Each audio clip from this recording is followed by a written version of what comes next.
our Monday Night Football family. Delighted to have you with us from Philadelphia. Just the 5th time Monday Night Football is coming your way on Christmas, the first time since 2006. And this crowd is ready, braving some chilly conditions. 29 degrees as we approach kickoff, and with the wind out of the west at 15 miles per hour, the wind chill factor makes it feel like it's 19 degrees. Not hard to believe when you look at that, fan. Earlier today, the winds were gusting close to 40 miles per hour. Oakland won the toss and deferred. They're going to take that wind at their back as they'll go from our left to our right as we look down to start the game. Philadelphia will receive the opening kickoff.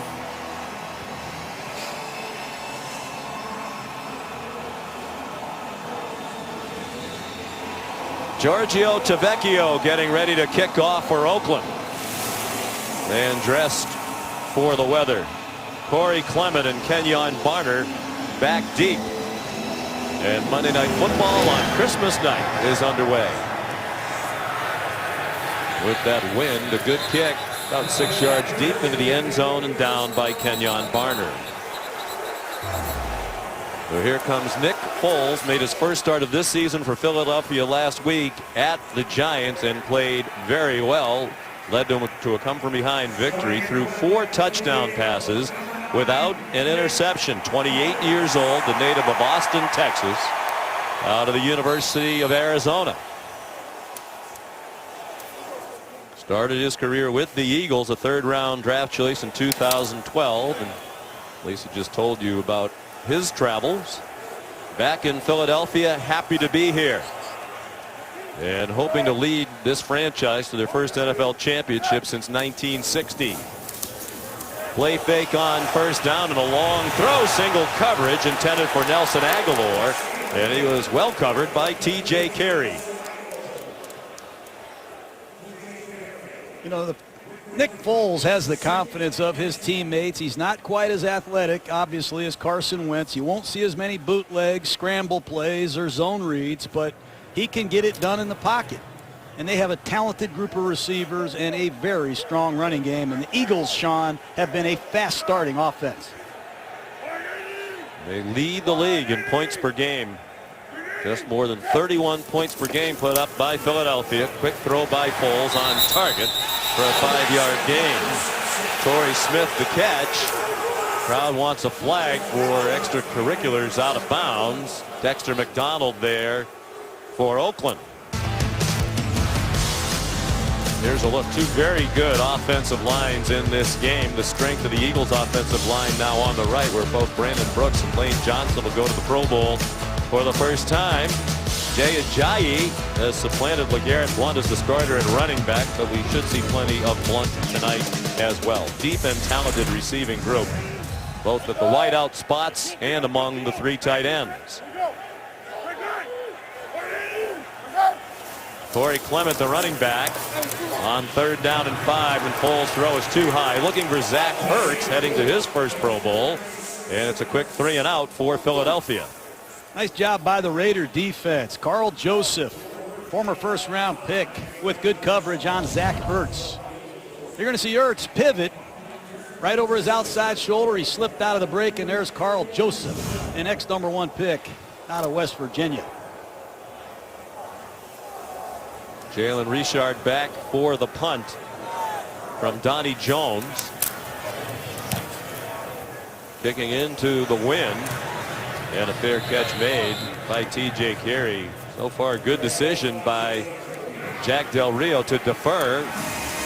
Took the wind and has excellent field position. So here comes Derek Carr. Last year, he was the gift that kept on giving for almost the entire year. Named to the Pro Bowl, the 12-3 record, 28 touchdowns, 7 game-winning drives in the 4th quarter overtime. But this season, the proverbial lump of coal. 6 and 7. Still a very good touchdown-interception ratio. They'll come from behind magic this year. And to be fair to Derek Carr, it's been a collaborative effort as far as the reasons why they've been disappointing. A lot of drop passes, really falling short in just about every facet of the game. Marshawn Lynch, the ball carrier, and he's ahead for 2. on first down. Well, how healthy is Derek Carr, really? I mean, he broke 3 bones in his back at midseason. They're going to try to stay with Marshawn Lynch tonight as much as possible. Run the ball between the tackles and set up some play-action passes. But keep an eye on this offensive line. They've had some injuries. Pro Bowl left tackle Donald Penn is out. And they're starting a rookie, David Sharp, at left tackle. This is the first time I've seen Sharp play for the Raiders ever. He's number 71, the left tackle. Here's Lynch. Running behind a still talented offensive line, despite the fact that Donald Penn is not playing tonight at the left tackle. They still have 2 Pro Bowlers playing tonight, the left guard Kelechi Osemele and the center Rodney Hudson, who battled through a painful kidney stone to play against Dallas last Sunday night. Backs and receivers. Amari Cooper is dressed, but he's been hobbled lately with an ankle injury. Did not play against Dallas last Sunday night, and Jack Del Rio told us he'll be limited in terms of the number of snaps tonight. Here's Seth Roberts lunging for the 50-yard line and the first down, and it looks like he has it from our vantage point. The quick passing game. It's going to be a big part of this game. Obviously, the Raiders, with the injuries on the offensive line, rely on Marshawn Lynch. Keep yourself in third down and medium and use the quick passing game. Was that a good spot? I don't know. I thought on Christmas night you were going to be a little kinder and gentler. You almost made it 3 minutes. 12 minutes to go. Here comes a Philadelphia blitz in the first quarter. Carr dumps it off short. And it's the tight end Lee Smith yanked down immediately. And already Jim Schwartz substituting on his defensive line. The Eagles have 8 defensive linemen that have played over 160 snaps. Very uncommon. They try to keep their men as fresh as possible. There's Jim Schwartz. What a job he's done as the defensive coordinator here in Philadelphia. Far and away the leading rush defense in the league. Oakland said it will try to run the ball, and they'll stick with the run tonight. It's hard to do against the Eagles. They give up just 71.5 rushing yards per game. They give it to Lynch again, and that's a hard-earned 2. Marshawn Lynch is very interesting. He retires from football past the age of 30. Not many running backs sit out after the age of 30, come back and have over 700 yards. I think it's important they stay with Lynch. They have come out here tonight and run him 4 times already with vintage Marshawn Lynch runs between the tackle. Don't get too cute against this Philadelphia defense because they play these wide 9 techniques outside the tight end. They will not let the ball outside. You're going to be forced to run it up inside.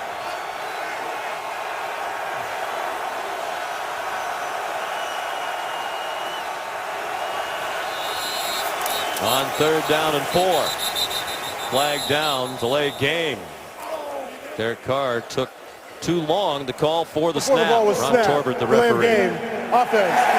5-yard penalty. It's still 3rd down. That's what Derek Carr talked about with us the other day. They make too many mistakes. They have not scored a point in the first half either of the last 2 weeks. A drop pass, a penalty, a breakdown in pass protection. They have been a slow starting offense, and it's plays like that that kill you against the Philadelphia Eagles, because on 3rd down and 9, they're going to rev up the pass rush.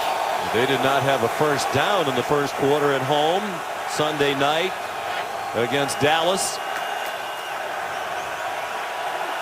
3rd down and 9 now, and movement right end of the line. Marshall Newhouse, the right tackle. Ball start. Offense. Number 73. 5-yard penalty. It's still 3rd down. That's got to make you sick.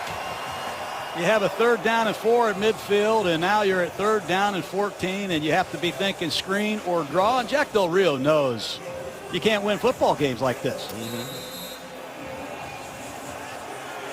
Lack of concentration in critical moments will get you beat.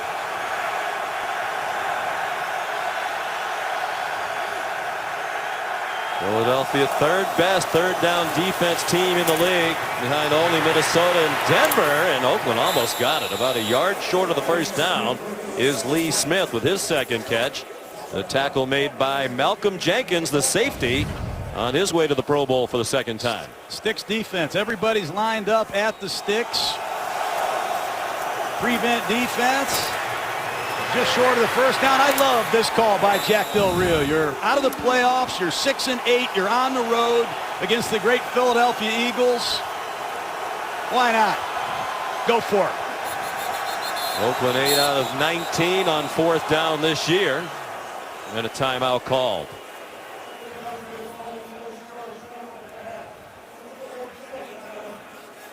It's a Philadelphia timeout. As John mentioned, we expect to see 8 players along that defensive front with regularity tonight for Philadelphia. The star of the group, Fletcher Cox. They battled injuries at linebacker and lost Jordan Hicks, their middle linebacker, at midseason. Nigel Bradham has taken over the leadership role. And in the secondary, as we just said, Malcolm Jenkins on his way to the Pro Bowl, but it's a secondary that has really struggled the last few weeks. Ronald Darby in particular came under heavy criticism when the Giants' Eli Manning passed for more than 400 yards. Darby also had a big interception in that game to help turn it around in the Eagles' favor. Fourth down and 2. Design roll to the right, plenty of Eagles there. Carr throws it away basically. And the Eagles take over on downs. It's an all-out blitz. Jim Schwartz brings the house. Carr has no chance but to throw this ball away. And Philadelphia has a first down in great field position. Back in Philadelphia, no score. Lincoln Financial Field, where the Eagles have cooked up a sumptuous 6-0 record. They're the only undefeated team at home this year. They're trying to have just their second home undefeated season since 1954.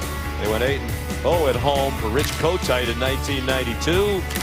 They've been terrific here, winning one-sided games, averaging 35 points per game at home, best in the league.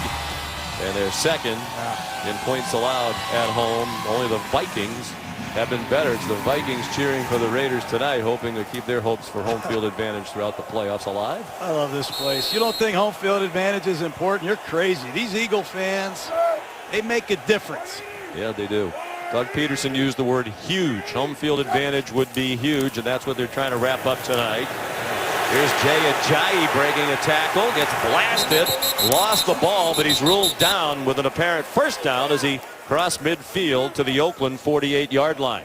These are great runs. They have built-in pass options on the backside, but it's the center, number 62, Kelsey, that is so athletic. Did you see that reach block? That's not good. That's about as good a reach block as I've seen. I can't believe Kelsey did not make the Pro Bowl, but Jay Ajayi has lit it up. He's learned this offense. They can use him more because he understands the pass protections and the route combinations. Surprising trade just before the deadline when Miami sent him to Philly for a 4th-round pick, and you saw the historical nugget, the only player in the league to have more than 300 rushing yards in a season with 2 different teams. LeGarrette Blount the catch, and a 4-yard gain for the Eagles. How about having these 2 feature backs? You have the feature back of the Dolphins a year ago, Ajayi. Now it's LeGarrette Blount. The man scored 18 touchdowns as a New England Patriot. And both these men have been unselfish. You watch tonight. They're going to bring in Corey Clement, another back, and perhaps Kenyon Barner. They use 4 distinctly different backs. This is Blount again. And when Blount was asked about the reduction in the carries with the arrival of Ajayi, he said, hey, we have 12 wins. That's really the only number I care about. We're winning. No, he doesn't play fantasy football. This man had over 1,000 yards in Tampa early in his career. He excelled as a Patriot, won a championship, and he came to Philadelphia to get another one. Here's Clement, the man we just talked about, a rookie out of Wisconsin who has 6 touchdowns, rushing and receiving combined already. Undrafted out of the University of Wisconsin's had an excellent rookie year.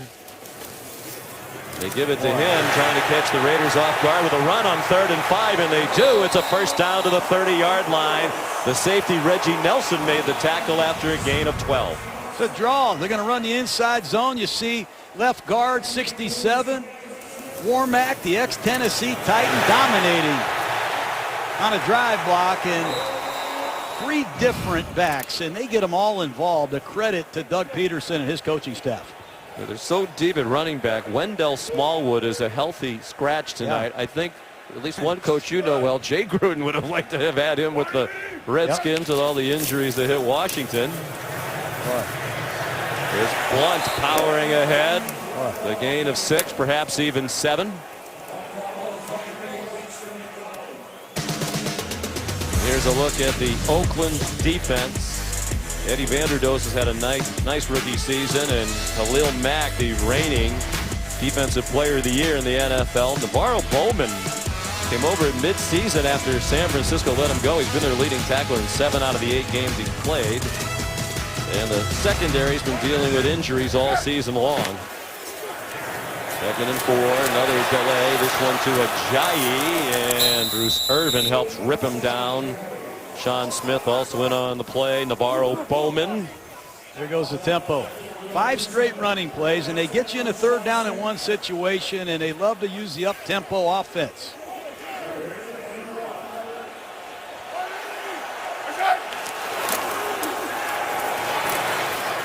Ajayi stopped, extends the ball, and they're whistling him down. Khalil Mack took it away and was off to the races, but he's ruled down by contact and short of the line to make. So Doug Peterson has a decision to make here on 4th down. And he's going for it.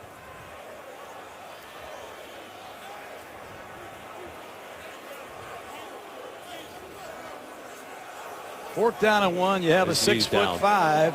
Yes, I believe he is, Sean. No doubt about it. But you have a 6'5" quarterback. Will it be a quarterback sneak? Doug Peterson likes to go for it on 4th down. This is their 23rd attempt. Only Green Bay's gone for it more often on 4th down.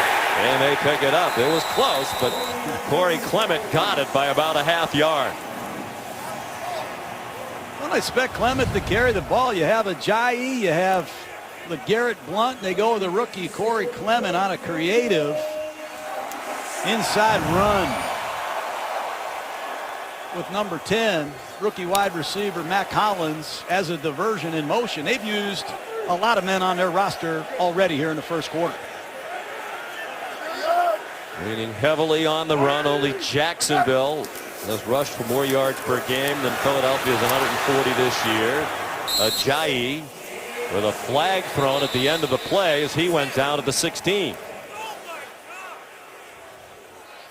Well, NaVorro Bowman was all over that play. Holding. Offense, number 86. 10-yard penalty. Replay 1st down.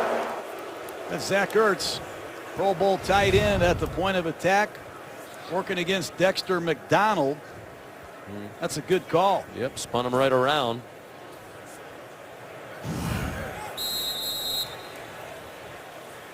Was Zach Ertz, who missed the Rams game with a concussion. I saw Trey Burton fill in for him. I thought Burton was Ertz. They have some weapons at tight end here in Philadelphia.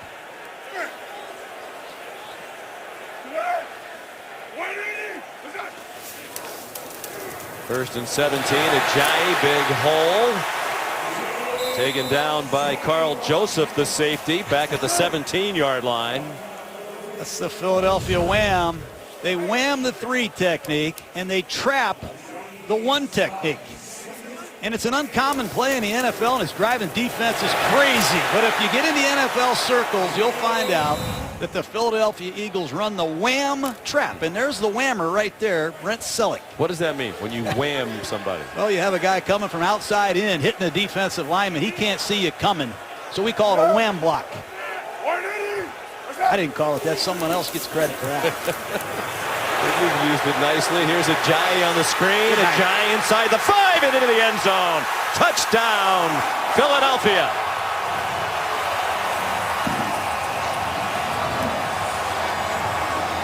This center should be in the Pro Bowl. There should be an investigation. Kelsey.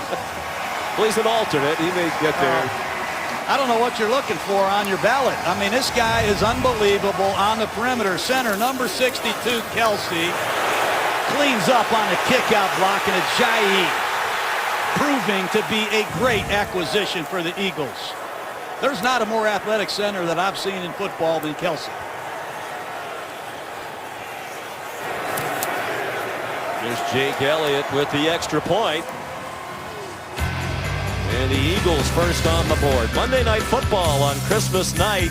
The Eagles 7 and the Raiders nothing. ESPN's Monday Night Football is brought to you by those that live like a pro, GMC. Center City, Philadelphia, not far from Lincoln Financial Field. A little chilly to be out there skating tonight. Work off some calories after a great holiday meal. They're off to a good start for these home fans. 7-0 Eagles. Jay Ajayi with his 11th career touchdown. That is his first career touchdown reception. Philadelphia team that does not throw the ball to the running backs very often. Fewer catches than any other team in the league among the running backs. Just 46. Jalen Richard brings it back close to the 30-yard line. You have already expressed your admiration for Jason Kelsey. Well, they are so creative in their attack. They can use him as a puller in the running game, and they get him out on screen passes. Watch number 62 get out of here on this screen pass, gets under control, finds Reggie Nelson as safety, and blocks him right off the screen. Very comfortable in space, very athletic. And offensive line coach Jeff Stoutland has done a phenomenal job with their scheme. They're hard to defend. They do a lot of great things. And they really rely on the athleticism of Kelsey. And he is terrific. I don't think anybody who's watched the play would argue that. But with an eye toward that Pro Bowl, you talk about centers in the NFC. Yeah. The two who made it, Alex Mack of Atlanta. I know you love him. You gave him a lot of credit. I love everybody, though. Trip to the Super Bowl. Christmas. Yes, you do love everybody. Christmas and on every other day there. And Travis Frederick of Dallas. Yeah, well. The other, they're both terrific. Everybody's terrific on Christmas. Yeah. Marshawn Lynch has running room outside and a quality gain on first down. He got 7, chased out by Malcolm Jenkins. We have an injured offensive lineman for the Raiders. And it looks like Alexander, their right tackle. They've already lost Donald Penn. They can ill afford to lose Alexander. Good news is we welcome you back to Philadelphia. Vidal Alexander up on his feet and walking off. He was on the field for most of the commercial time and not moving very much, so that's great to see him back up. He's playing tight end in his jumbo set. You're going to see 55, Brandon Graham, head-to-head contact right there. Good to see him walking off in his own power, but the Raiders don't have Donald Penn, their Pro Bowl left tackle, and now Alexander, who is the third tackle tonight, being looked at by the training staff.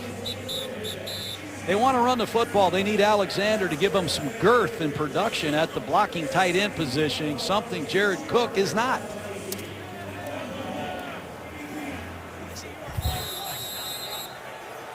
David Sharp, the rookie, in at left tackle. Marshall Newhouse, the right tackle. And certainly Alexander will be part of the concussion protocol. Marshawn Lynch, excellent penetration by the Eagles, and they stop that play for no gain. Brandon Graham having an outstanding season, the longest tenured Eagle on defense in his 8th year. There's Graham on the left side. He's going to get help from Darby, number 41. You don't see many corners look for work against Marshawn Lynch like Darby just did there. They're down at 3. Man-to-man situation. Amari Cooper back in action at the bottom of the screen. Good time to see how healthy he is if you're Derek Carr. He had a very disappointing year. One of the reasons why they are 6-8. His numbers way off where they've been in his first couple of years. Wobbly pass by Carr, intended for Seth Roberts, and incomplete. Carr just missed him. He's obviously upset with Roberts, but Roberts was wide open. He got a great release, had separation on the left side of the screen. Carr has great protection Perhaps he's expecting Roberts to come across the field. Not quite sure, but I'm sure there's going to be a conversation on the sideline. Certainly didn't look like he stepped into the throw. There's Marquette King, the punter. One of the best in the league, averaging 48 yards per punt, 6th in the NFL. Wind at his back on this one, doesn't get a very good bounce, and will stop dead just outside the 20-yard line. 44-yard punt. Eagles back on offense, leading 7-0. Wild Card Weekend begins January 6th. We'll broadcast a game simultaneously on ESPN and ABC for the 3rd straight year, with the matchup day and time determined right at the end of the regular season after next weekend's games. The NFL postseason back on ESPN, also available on the ESPN app. There's still some sorting out to do with the playoff picture. Seeding, a couple of teams trying to earn their way in as wild cards.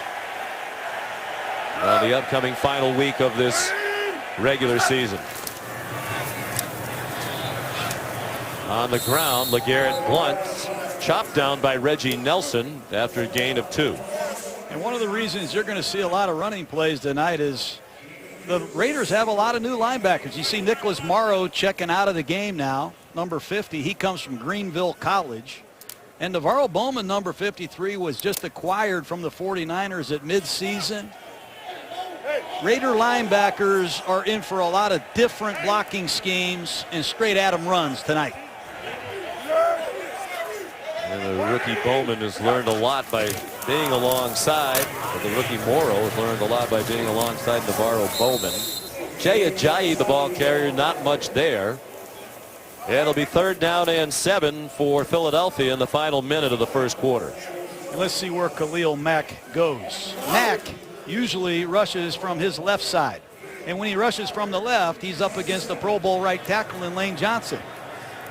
Will the Raiders move Mack against the backup left tackle of the Eagles? Not on this snap. He's going up against the Pro Bowler, Lane Johnson. They have moved him around, as you indicated, more in recent weeks after they had a change at defensive coordinator at midseason. John Pagano took over for Ken Norton Jr. Pass incomplete, flag down in the secondary. And T.J. Carey had the coverage on Nelson Aguilar. Before the pass was thrown, holding. Defense, number 38. 5-yard penalty from the previous spot. Automatic first down. Well, Aguilar from his slot receiver position just hooks and turns at 10 to 12 yards deep, and Carey is there early. Another penalty on the Raiders to set up Philadelphia with 1st and 10.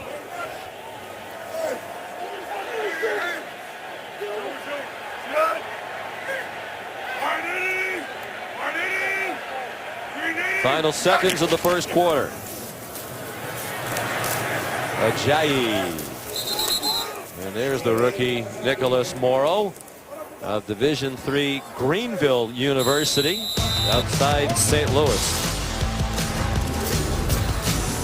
End of the first quarter on Christmas night.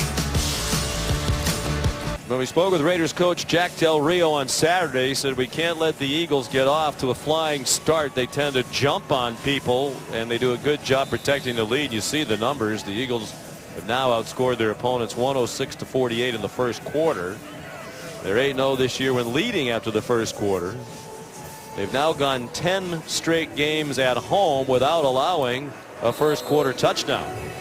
They can attack you so many different ways with different personnel groupings, Sean. You don't know what's coming. Here they are with 1 back and 3 tight ends. And they have the Raiders on their heels. They're struggling to get lined up.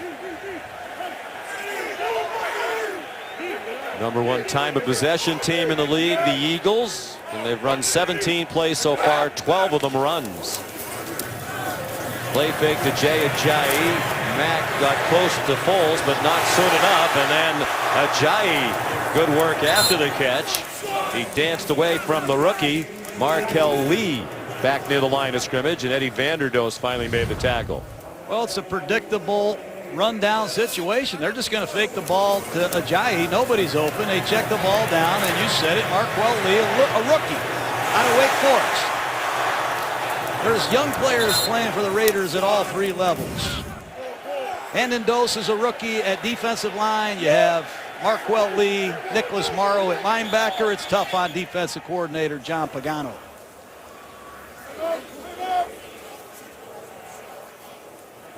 And Oakland has called a timeout. Timeout of the half. This is the 32nd timeout. There is John Pagano.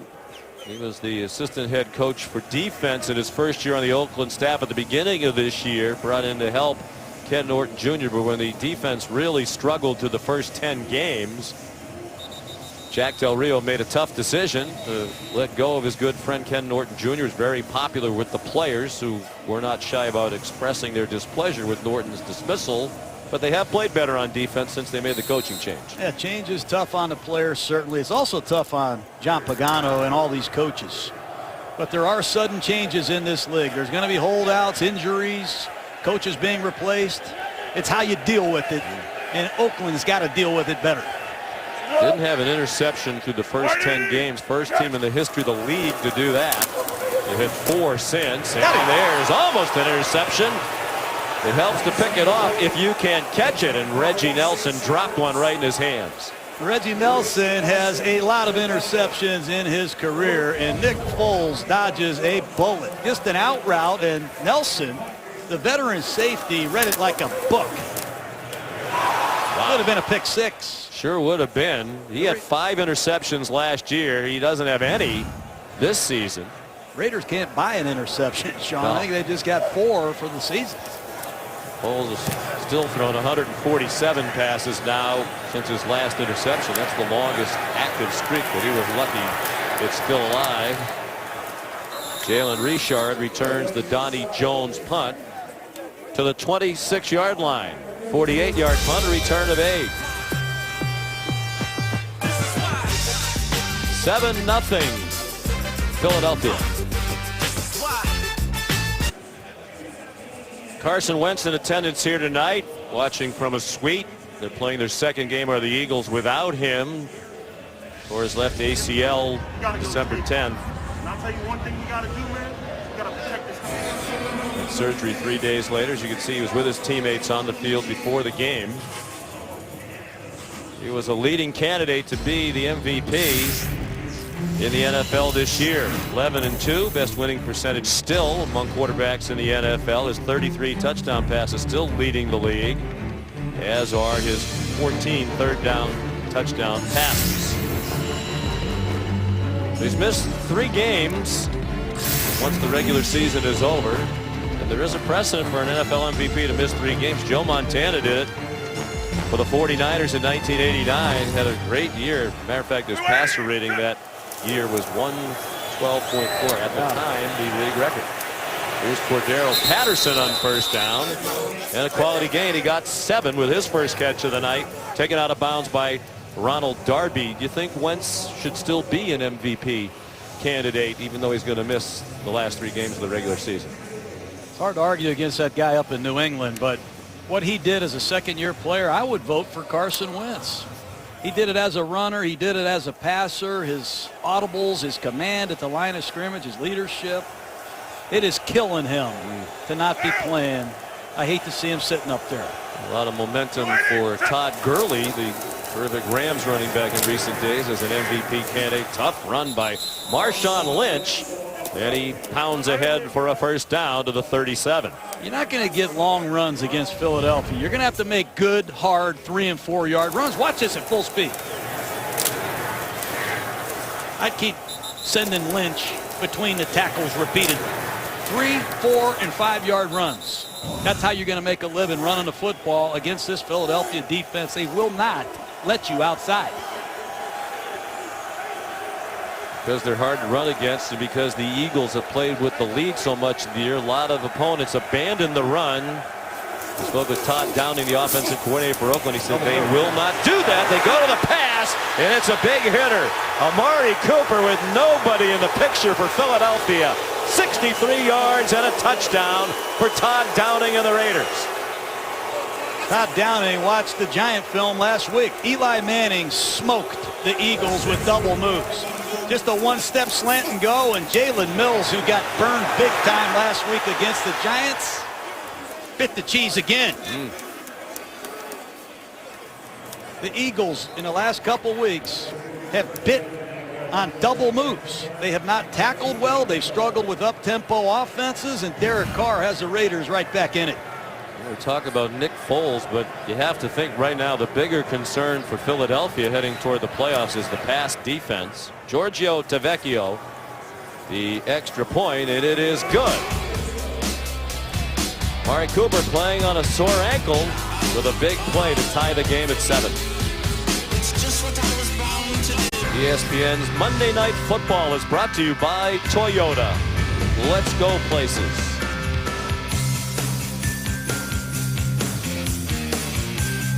Great city of brotherly love, Philadelphia. Santa not happy right now. The Raiders just scored to tie the game at 7. Raiders didn't score a single point in either of their last 2 first halves against Kansas City or Dallas. Derek Carr, the big hitter, to a wide open Amari Cooper. And Kenyon Barner now back deep for the kickoff for the Eagles. Should get a chance to run it back as Tavecchio's kicking off into a pretty stiff wind.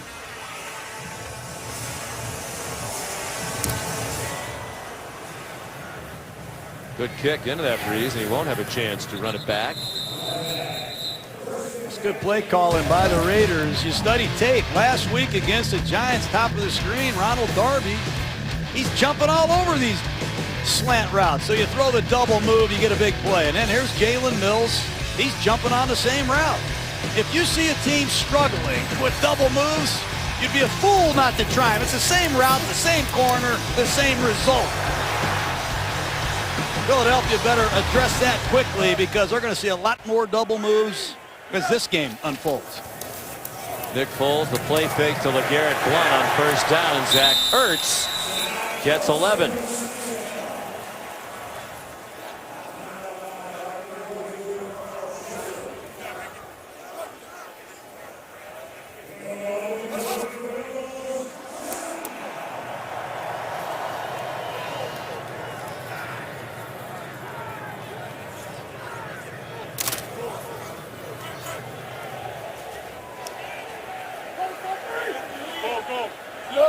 Foles now 5 out of 8 for 40 yards.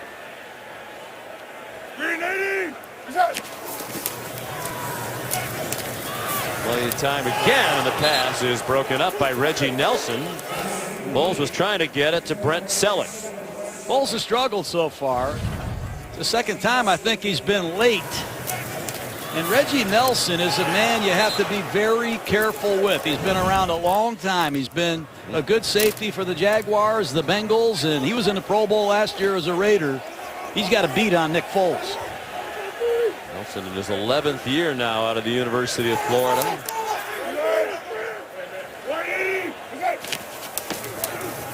He's 34 years old. LeGarrette Blount ahead for a couple.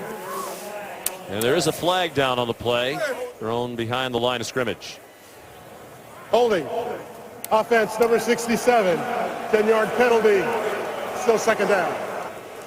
Chance Warmack, who's in at left guard tonight for the second week in a row for the injured Stefan Wisniewski, who's sidelined with an ankle injury.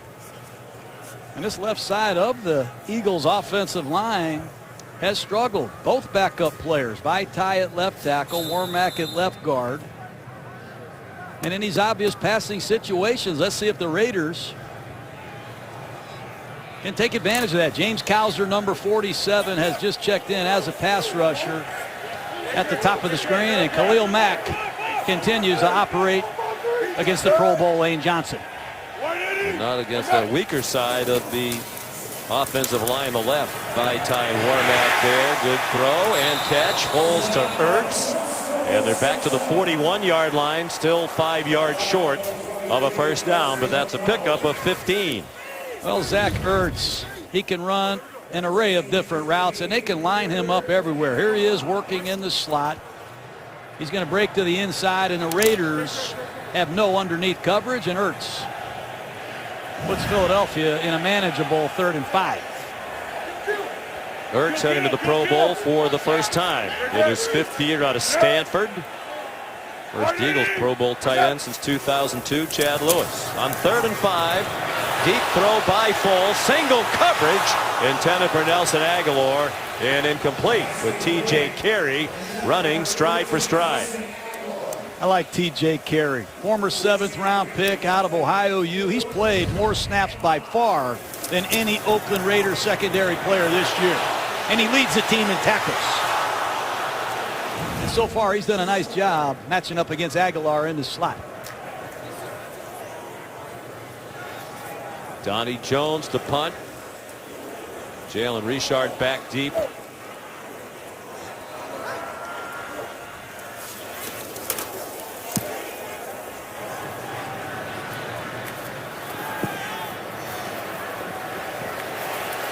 it rolls out of bounds at the 13-yard line.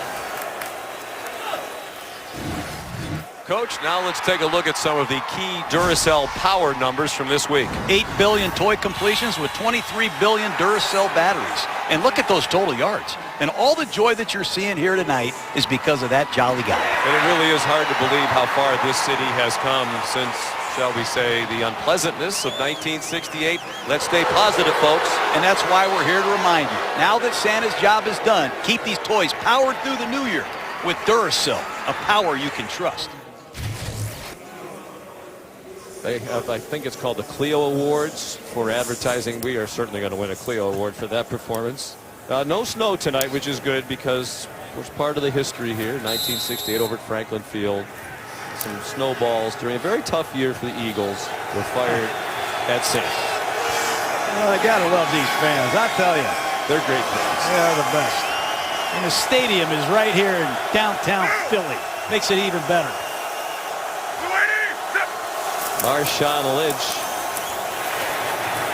on first down for Oakland, giving the Eagles everything they can handle. You know, it's funny, Sean. I look at these NFC East teams. The Redskins, they don't even play in Washington, D.C. They play in Maryland. The Dallas Cowboys, they play in Arlington, Texas. The New York Giants, we got to go to Newark, I think, to watch them play. Philadelphia, you just open the door to your hotel. Right downtown we play. That's why this place rocks with nothing but Eagle fans, and I love it. In South Philly, the athletic complex right here, the Phillies stadium right next door, and the arena in which the Sixers and Flyers play is also adjacent. Derek Carr nowhere to throw it, slides down short of the first down by about 4 yards. You loved it when you coached here. You were an assistant here back in the day. Yeah, I did. I sure did. These fans, they weren't always nice to me either, Sean. It toughened me up. Could you tell the story you mentioned, what you heard? Yeah, well, we got shut out in the playoffs one year by the 49ers. I turned on the local radio station here, and they said if John Gruden's IQ was 1 point less, he'd be a plant. And everybody in Philadelphia agreed with the guy. They ran me out of here, man. 3rd down and 5. Can they protect?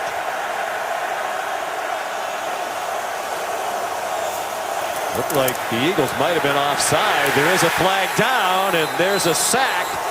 Chris Long, the son of the former Raider Hall of Famer Howie Long, but it looked like they were across the line early. Long was off early, but he went after Newhouse. Offside. Defense. Number 56. That 5-yard penalty results in a first down. He doesn't like the call. It was an excellent rush, but was he off early? Yes. Good call. But you said it. What a pedigree that man has. And the Long family here tonight. Howie Long, Chris's dad, wife Diane, Chris's mom here.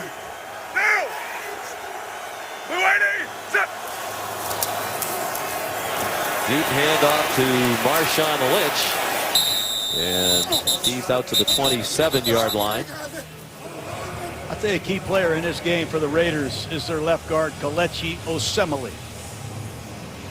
And he's a Pro Bowl left guard, and he is the most physical, nasty left guard I have seen in the NFL. And he's going to have his hands full tonight with a Pro Bowl Fletcher Cox. Everything starts with the Eagles' inside pass rush. The inside pass rush sets up the outside pass rush. Can Assembly come through against the great Fletcher Cox? It'll be quite a matchup.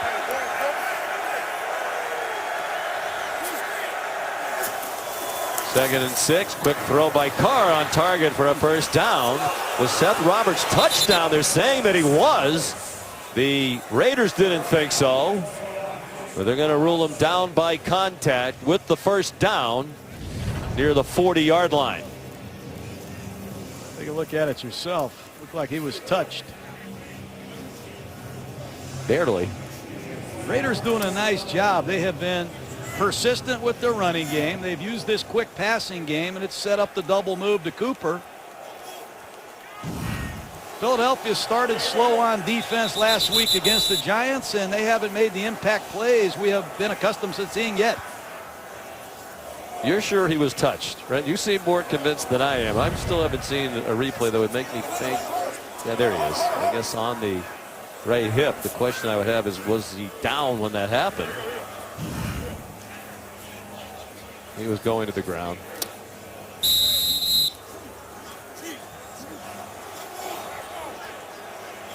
They have moved the ball back to the 38-yard line.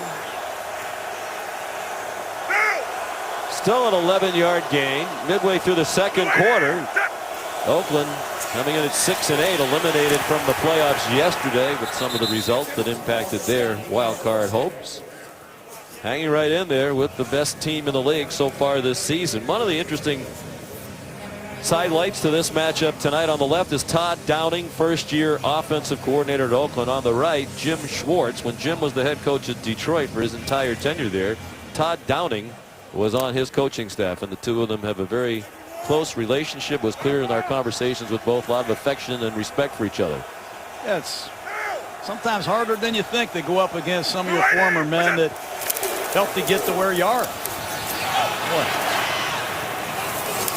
Jim Schwartz said he really doesn't enjoy it. Wow, Lynch still battling for everything. Came up about a yard short of the first down. Schwartz said sometimes even when you win, when you've defeated a friend who you're close to, it takes a little bit of the joy out of winning. There's the team photo from the Jim Schwartz days, head coach of the Detroit Lions. One of many people who helped Todd Downing along the way. From Eden Prairie, Minnesota, played high school football, was a quarterback. But Downing's high school coach, Mike Grant, who's a legend in his own right. You spent time with Coach Grant this fall. The son of Bud Grant told Todd Downing, "You're not a good enough player to play in college and really do well. You should get into coaching immediately." Good call by Downing, the run up the middle. So rather than try to play in college, he went to the University of Minnesota, got an internship with the Minnesota Vikings, and has been in football ever since. Well, they're getting after these backup linebackers of the Eagles. 57, Donnell Ellerbe stepping in there. Nige Good, who's played a little bit of middle linebacker with the absence of Jordan Hicks. And Marshawn Lynch has done exactly what the Raiders have asked him to do. Go directly at them and pound them.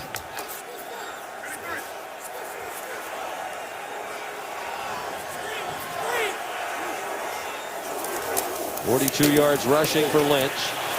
Carr running out of time, gets rid of it. But Chris Long in his face, and the official on the near sideline pointing that there was a receiver in the area. That's the one thing Derek Carr told us he's got to be very careful with, holding the ball. Rhythm, timing. If you hold the ball too long, not only are you going to get sacked, you're going to get hit. And Carr has got to stay healthy. He was hurt last year at the end of the season, a bad injury this year. This whole organization revolves around the health of number 4. Broke his leg late last season, and most observers think he really hasn't been the same since, which he's had more injuries this year, as you mentioned. That throw trying to hit Seth Roberts with a quick one, and Patrick Robinson broke it up. Good play by Robinson. Robinson left the game last week against the Giants with a concussion. Not sure whether he would be back.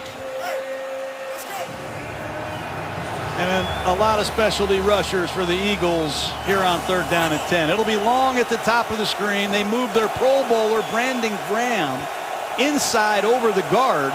And Vinny Curry operates at the bottom of the screen. 3 defensive ends with the Pro Bowler Fletcher Cox. Good luck. There's a good pass protecting offensive line for Oakland on 3rd down and 10. There's a flag down. It looked like there was a hold, and the catch is made by Cooper. Fighting to get in the end zone. He did not, but that looked like it was offensive holding. Just watching it live from up here. And if so, it wipes out a 45-yard gain. That'll be Gabe Jackson. Holding. Offense number 66. 10-yard penalty. Replay 3rd down. This NASCAR package, they put their best rusher, Brandon Graham, inside to go after these guards. And you see 66 Jackson Yes. clearly holding. But it's the matchups they can create. They get you behind in the chains. They put 3 defensive ends on the field. And Brandon Graham, 9.5 sacks, has really not only helped this team on the field, he's their energizer off the field. You got to see him walking around in a dining hall. He's not looking at his Instagram account. Now, this guy's looking at his matchup. He does nothing but talk football. And here's that sticks defense by the Eagles. What will Todd Downing call against that defense from his mentor, Jim Schwartz? It's a screen. DeAndre Washington got to the 41-yard line. There is another flag downfield. Malcolm Jenkins made the tackle. I'd take him back if I were Coach Peterson. They've given up a lot of yardage with this coverage.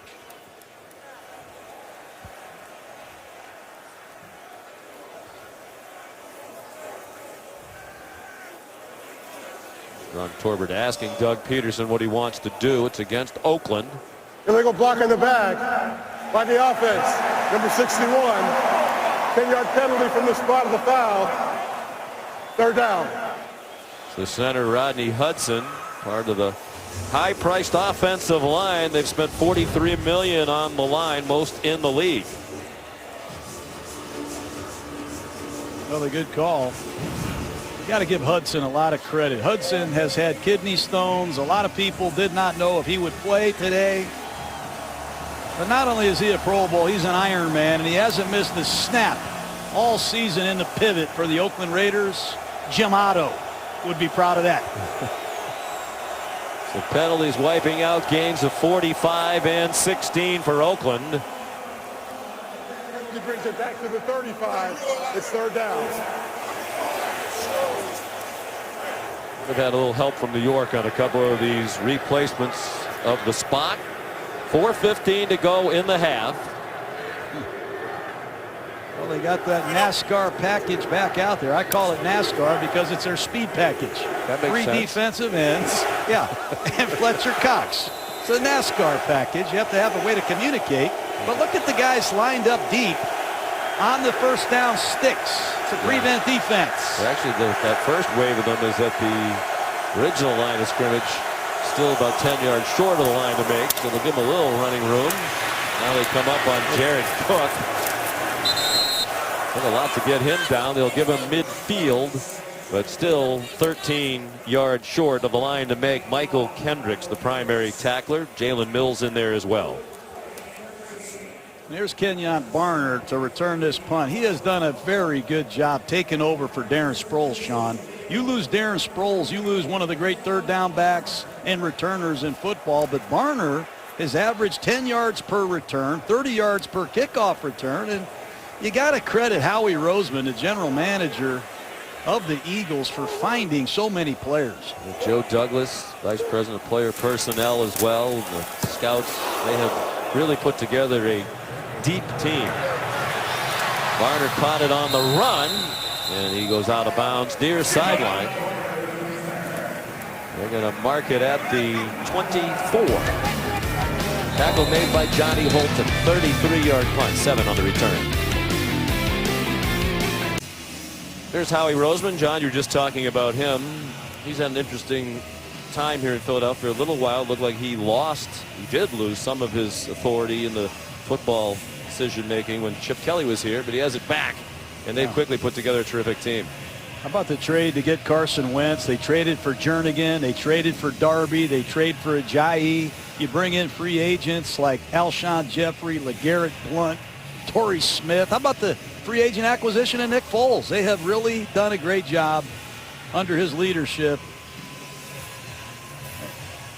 And as a result of the depth and talent, they are still 12-2 despite season-long injuries. Wentz is the most notable and one of the most recent, but they've been battling injuries all season long and have continued to thrive. On their way to the playoffs as division champs after not making the postseason in any of the last 3 seasons. Trying to wrap up the #1 seed in the NFC with a win tonight. Zach Ertz is wide open, running down the field and chopped down with the ball coming out after he was down by contact. Another tackle by Reggie Nelson, and they'll mark it at the Eagles 49, and they want to go without a huddle. Just good play action. Ball handling completely fooled the Raiders, and with all the new linebackers on this Raider defense, this is a good move. Go with the no huddle. I believe Jack Del Rio threw. He did throw the challenge flag.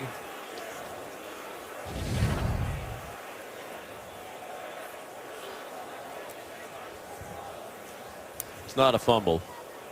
And a good call on the field. I think Jack Del Rio was going to challenge that it was a fumble. Oakland is challenging the ruling on the field.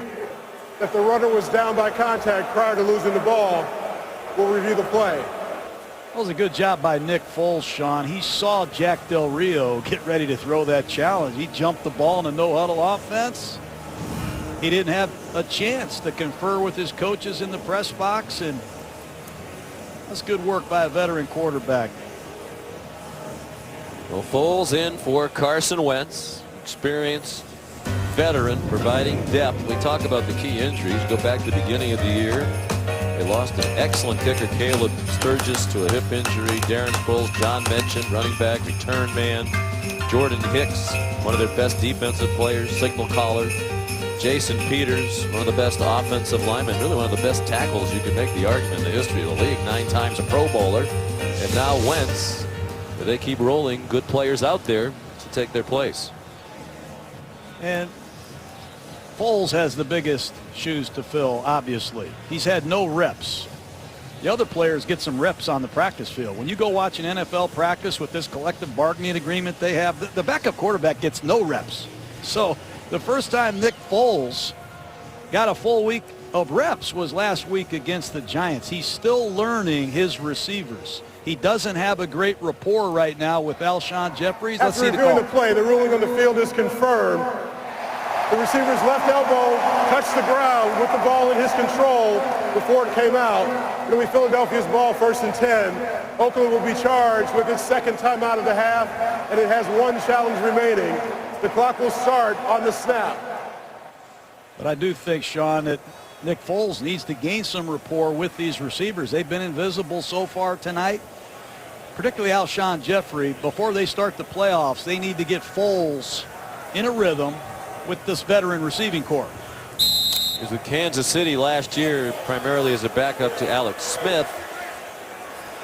And he arrived here before the season started, missed a lot of their preseason with some injuries as well. So you mentioned didn't really have time to establish a relationship during training camp. It looked like there was movement on the right side of that offensive line from Lane Johnson. Ball start. Offense, number 65. 5-yard penalty, still first down. Yeah, a lot of people thought Lane Johnson would move over to left tackle to replace Jason Peters. Johnson is a lottery pick. He's a first-round pick. But they kept him at right tackle, and it's a good thing they did, because not only is he a Pro Bowl, he's helped Brandon Brooks, their right guard, become a Pro Bowler. That right side of the Eagles is a good one. Very rare for a right tackle to get selected to the Pro Bowl, as you saw first since 2010. Most of the great tackles are left tackles protecting the blind side, and they all get picked as the tackles to be in the Pro Bowl. Foles pass batted down at the line of scrimmage by Bruce Irvin. He can play. 7.5 sacks. He causes fumbles. Here he is working against the backup Vaitai. And the Oakland Raiders use a lot of line stunts. The tackles and the defensive ends twist, and they try to create some confusion up front. The ex-Seattle Seahawk has become a very good Oakland Raider. The leader in the Oakland community. An amazing transformation in his life. Talk about his very difficult upbringing when he was a young person doing the wrong things, hanging around drug dealers, etc. Now he's their nominee for the Walter Payton Man of the Year Award presented by Nationwide.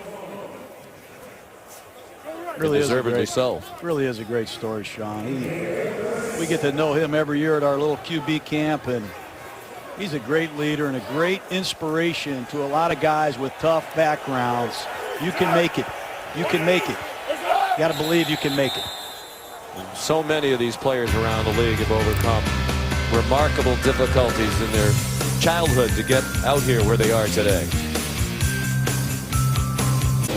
The Walter Payton Man of the Year Award presented by Nationwide recognizes NFL players for their excellence on and off the field. The Eagles nominee this year is Malcolm Jenkins, nominated for his work helping youth in underserved communities and for his leadership role in advocating for criminal justice reform. Through his foundation, he continues to make a lot of people happy around the holidays. Both here in Philadelphia and New Orleans, where his career started. We'll have more about that later on. And having a great season. Yeah. Jim Schwartz said he's the most versatile defensive player he's ever coached. That's saying a lot, but you love to see great players that are great people and doing great things outside the game. That's awesome. 2-minute warning. Philadelphia and Oakland tied at 7. Eagles at the Raiders 49-yard line. And Foles got hit as he throws it, and a flag thrown as Nicholas Morrow was a bit too frisky with Zach Ertz.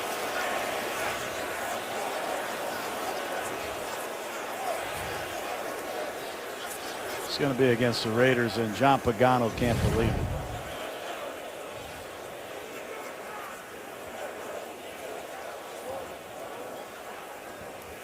It's pretty clear penalty. There were 2 fouls during the play, both by the defense. Defense, pass interference, number 50. That penalty is declined before the pass was thrown, holding defense number 23. That's a 5-yard penalty from the previous spot, and an automatic first down. I believe that's the 4th or 5th penalty against the Raiders on 3rd down. That has given Philadelphia new life.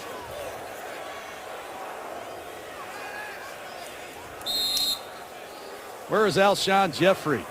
They have matched Sean Smith up with him all night. Smith did it with Des Bryant last week, and so far tonight he's throwing a no-hitter against Jeffrey. Yep. Foles recovers. Boy, it looked like Mack was being held by Lane Johnson. There is a flag down, and a catch made by Nelson Aguilar, but that's going to get wiped out by a holding call. That's Lane Johnson. Holding, offense, number 65, 10-yard penalty, replay first down. I thought Johnson was in great shape. You're going to see Khalil Mack jump.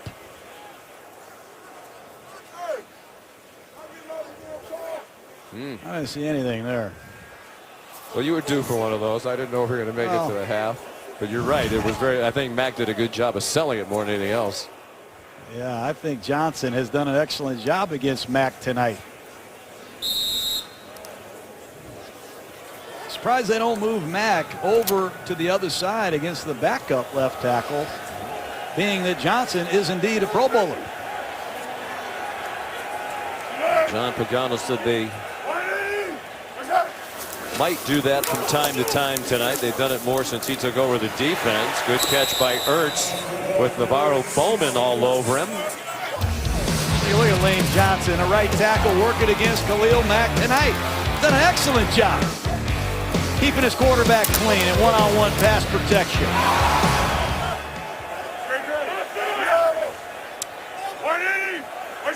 Minute 19 to go in the half. Tied at 7. Nick Foles for Ertz again with some space. He stopped about 3 yards short of the first down. Dexter McDonald, Reggie Nelson, and the Eagles are running up to the line of scrimmage with 2 timeouts left. Very good third down offense. The Eagles convert as many third downs as anyone in the league. Foles has 9 completions, 5 of them to Zach Ertz. 3rd down and 3. Foles running out of time, throws incomplete at the feet of Torrey Smith. That's what they're missing in Carson Wentz. The athleticism, the ability to scramble in these third and medium situations. Watch Foles' feet. He's not going to take off and run. He's got to continue to keep the pocket alive and make some contested throws from the pocket. So they're going to go for it here on 4th down. We mentioned Doug Peterson does that with regularity. But they risk turning it over to Oakland with an opportunity for the Raiders to have good field position at time to go in the half. Low snap. Foles throws. Ertz has it. Has the first down and goes out of bounds. Shoved out by Antonio Hamilton. Great job by Foles fielding a bad snap. You got to go down and catch the snap. You take your eyes off the defense.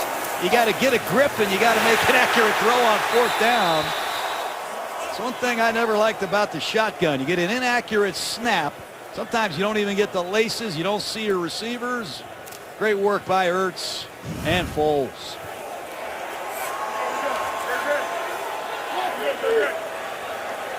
Should be in field goal range now for Jake Elliott, about a 50-yarder from here. Foles checks it down. Shalom Luani made the tackle on Brent Selleck, and it's another first down to the 21-yard line. Playing a lot of zone coverage, and I thought Foles might take a shot at the top of the screen between the corner and the safety. He had a 2-on-1 ball against Reggie Nelson, but they are rotating coverage to Jeffrey and forcing Foles to hold the ball and work in the middle of the field.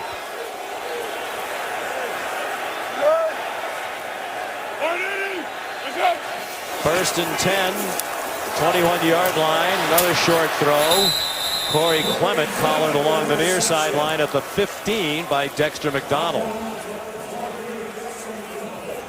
#1 red zone offense in football. They score touchdowns inside the 20. They usually lean on their ground game, but with 26 seconds left in a half, they're going to have to pass protect.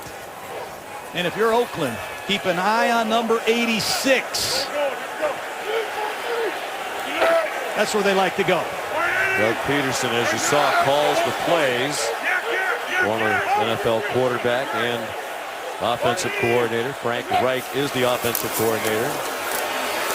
Foles down the middle, and Ertz couldn't hang on. Got a hand on it, but couldn't pull it in.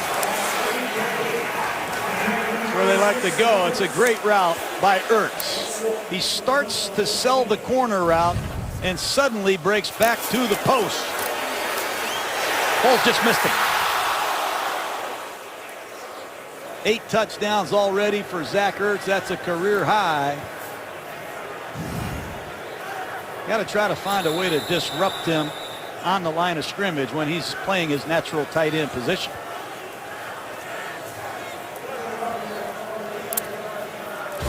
Philadelphia uses its second timeout with 21 seconds to go until the Toyota halftime. Susie Colbert, Randy Moss, Matthew Hasselbeck on the Eagles' fight for home field advantage. They'll secure that with a win tonight. And Scott Van Pelt has an interview with J.J. Watt. Let's hope he can be fully healthy for the whole season next year. Be interesting to see what happens in Houston next year. Yep. Sean Watson hopefully comes back healthy. Rumors about Bill O'Brien's future. It's that time of the year when there are a lot of coaching rumors. Not that you would anything about that, my friend. No, that's hard to believe. Bill O'Brien, he lost Whitney Merciless, J.J. Watt, lost Deshaun Watson. Put the film on of Deshaun Watson early. Yeah. I wouldn't mess up with that battery. No, what a great job they did adapting their offense to Watson's skills. Bill O'Brien have a job in 5 minutes if they Part Company. Foles after the play fake on 3rd and 4. Throws it away. He was approaching the line of scrimmage. Thought he could have run for a first down. Yeah, at least. Yeah, definitely. And they had the timeout. Here comes Jake Elliott. Take a look at it. It's 3rd down and 4. You can scramble for the first down and then clock it or take a timeout. But Ed Clement on the check down as well. Here's another great acquisition by the Eagles, Jake Elliott. Lost Caleb Sturgis. They found this guy, and the announcer whammy. Wow.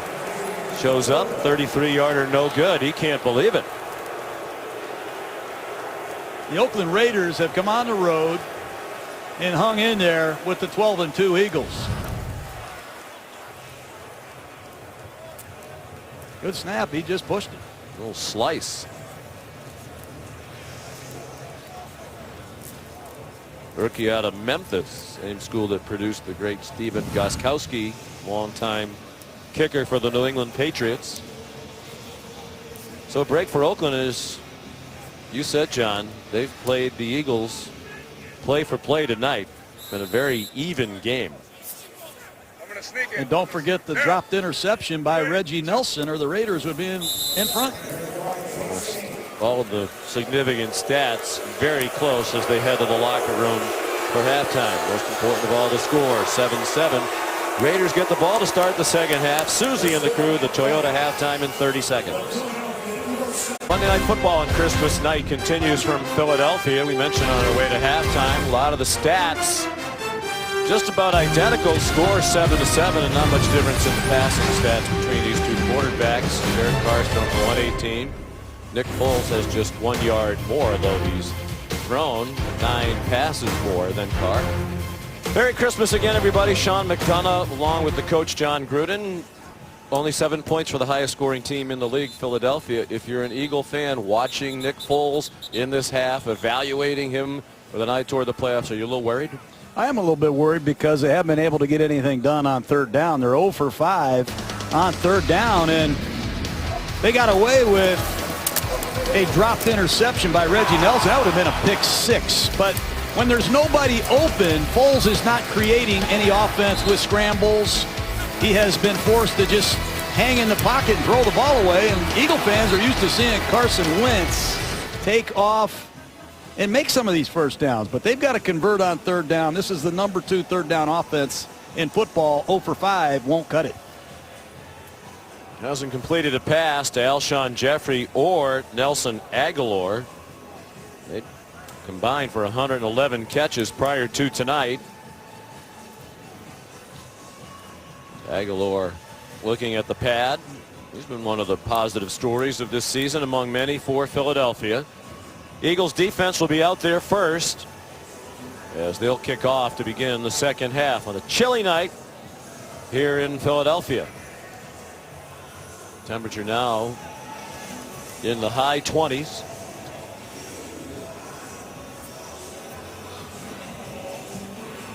Cordero Patterson, very dangerous return man back there. Matter of fact, his kickoff return average is 30.2. That is second in the history of the league, behind only Gale Sayers, one of the greatest players ever to play the game. That's saying something. He had a long one return for a touchdown last week that was called back. Jake Elliott's kickoff into the wind comes down at the 10. DeAndre Washington brought it back to the 25. Here comes Derek Carr. You saw the numbers, 8 out of 12 for 118, and the touchdown pass that tied the game for Oakland. Carr is athletic, Sean. He looked healthier last week against the Cowboys, and I've seen him. He took off. He scrambled for 47 yards. I still think that's the wild card of this game. Carr can scramble and create, or that's not Nick Foles' cup of tea. I look for Carr to create with his legs before it's over. 26-year-old quarterback in his 4th year from Fresno State, Bakersfield, California, his hometown. And a nifty run to start the half for Marshawn Lynch. Todd Downing said, we're going to stick with the run against the Eagles, and they have. Gabe Jackson at right guard, number 66, on a double team with Marshall Newhouse, and off goes Lynch. They've run a lot of shotgun lateral runs with Lynch this season. I like that style of running. Get Derek Carr underneath the center, put Lynch deep in the I formation, about 8 yards deep, and let him attack the line of scrimmage at full speed. 16-yard gain. They stick with him. And, Coach, this is really a continuation of a good stretch for him. He's been much better in the second half of the year than the first. There is a flag down at the end of the play. He's averaging about a yard per carry more over the last 7 games than he did the first 7. It really coincides with the one game he sat Defense, out. number 91. 5-yard penalty is added to the end of the play. Results in an automatic first down. That's Fletcher Cox, and not many teams go after Cox in the inside tackles of this defense. But the Raiders are loaded at guard. Gabe Jackson, a huge contract, number 66 at right guard. The left guard, Kelechi Osemele, a big ticket at left guard. And the center, Hudson, a Pro Bowler. They don't back down from anybody, and Philadelphia struggling. Just joining us, a win tonight. Philadelphia would clinch the home field advantage, number 1 seed in the NFC playoffs. But they're in a battle with these Raiders tonight. Jalen Richard, another tackle by Fletcher Cox. Multiple tight ends checking in. Cook, 87. 81 is Pharaoh Brown, just called up off the practice squad. I remember Tim Brown, one of the old Raiders, the guy I coached wearing that number. And Pharaoh Brown, playing tight end, a former Oregon Duck, called up because Clive Warford went on IR.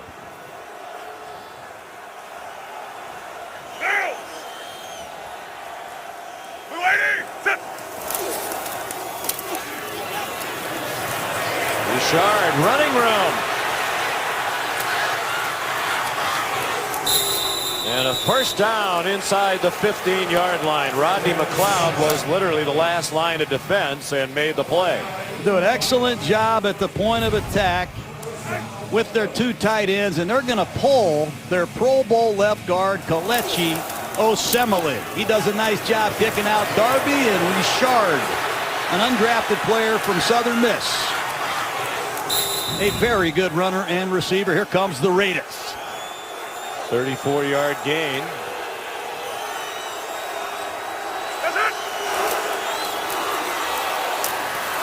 Lynch chopped down after a run of 2. Jalen Mills chopped him down and started to grab Lynch's leg again and decided it was a good idea to let go. Hey, Philadelphia's got to wake up. Where's the energy? Where's the emotion? They're playing for home field advantage, and has not been their most impressive performance tonight. This running game of the Raiders has taken the pass rush out of it. Don't forget Cooper at the top of the screen against Darby, a man who's been inconsistent. Crowd out of it as well. A lot of empty seats right now as the second half begins on a cold night. Perhaps some left at the half. There's Lynch, rattled and knocked down about 4 yards short of the first down by Nigel Bradham and Chris Long. Nigel Bradham, the ex-Buffalo Bill. Watch this at full speed. He and Marshawn Lynch on this toss sweep.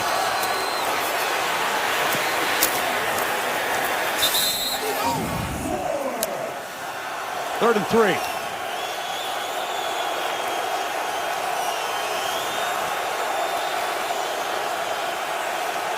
Six plays, all of them rushes. 4 minutes gone by, second half. 3rd and 3, just outside the 6.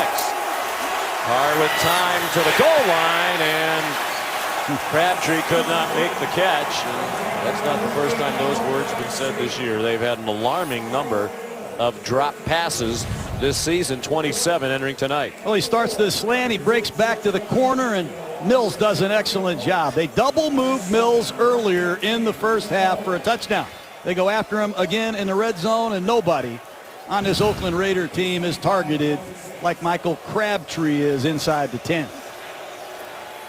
Here's Giorgio Tavecchio. A 27-yard field goal try, 25-yard field goal try now to give them the lead, and Oakland goes on top with 10:50 to go in the third quarter. 10-7 Monday Night Football on Christmas night from Philadelphia. Back at Lincoln Financial Field, the Eagles hoping to play all the rest of their games prior to the Super Bowl here. They'll clinch home field advantage with a win tonight. If not, then that keeps Minnesota alive. They'd like to play at home all the way through the Super Bowl. No doubt. And what a home field advantage they have there. Philadelphia has Dallas next week, so even if they lose tonight, they'd have a chance to capture the #1 seed with a win over Dallas here next week. Minnesota has Chicago. I like that thing they say at Minnesota, that skull. You and I got hoarse yelling at that one night. What a great stadium that is. Regardless of who's playing there, it'll be a nice venue for the Super Bowl. A little chilly outside, but one of the great facilities in the NFL. U.S. Bank. Case Keenum. What a story he's been. Indeed. Tavecchio, a nice story as well. Replaced Sebastian Janikowski, one of the all-time great Raiders who got injured in the preseason with a back problem. Tavecchio's been trying for years to get a chance in the NFL. Bounced around to 3 different training camps, 3 different teams. Got his chance this year, and he's done well. That's a touchback, and here's Lisa Salters. Hey, Sean. Well, Doug Peterson summed up the Eagles' first half in 3 words for me: sloppy, sloppy, sloppy. He said, we are better than this. He said, our execution was poor on offense. They were 1 for 7 on third down. He said, we dropped snaps, had a couple of pre-snap penalties. He said, we got to clean all of that up in the second half. Sean? It's been a flat return home. They played the last 3 games on the road. Won 2 out of 3. Only 2 losses on the road this year. And here's Blunt off and running, hurdling a tackler. And look at him go all the way across the 45. But there is a flag down back behind the line of scrimmage. Coming back. Holding. Offense number 65. 10-yard penalty. Again. Replay first down. Second time Lane Johnson, the Pro Bowl right tackle, has been flagged for holding. Is that wham play again? It's a good call. Yep. Mistakes hurting this Eagle offense. 22-yard gain nullified. Both sides have had some big plays wiped out due to penalty, but pretty good chance if he didn't hold, that play wouldn't have gone for 22 yards.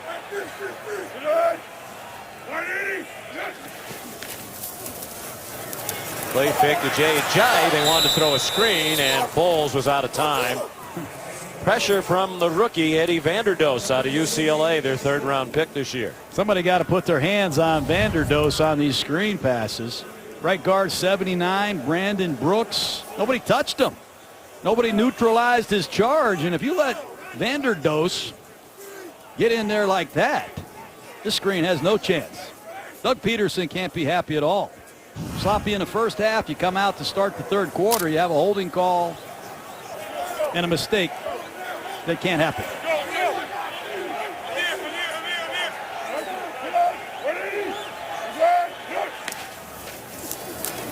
On 2nd and 20, Jay Ajayi running right into Navarro Bowman. Navarro Bowman, another ex-San Francisco 49er that joins forces with the Oakland Raiders. I love that.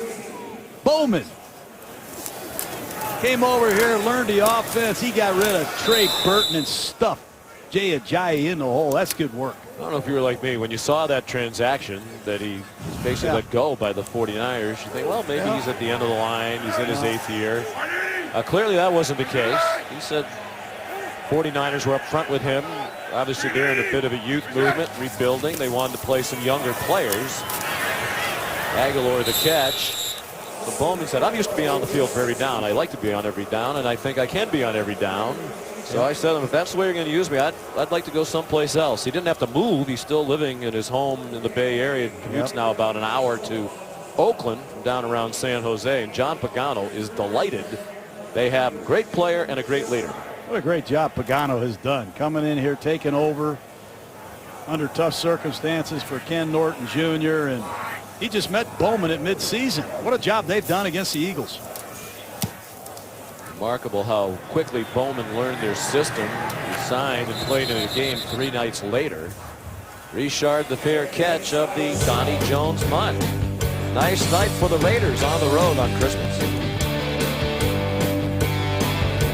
On a chilly Christmas night in Philadelphia, the Raiders leading the Eagles 10-7. Time for the Old Navy total replay. Well, take a look at the slant and go at the top of the screen. The outside foot is back. Cooper sells a 3-step slant. He takes it up and he fools Jalen Mills. It's a beautiful route. He sold it with his footwork and his eyes, and watch Derek Carr pump the slant and fire the go ball for 6. That's the difference in this game. Oakland Raiders have come from across the country on Christmas Eve playing for nothing,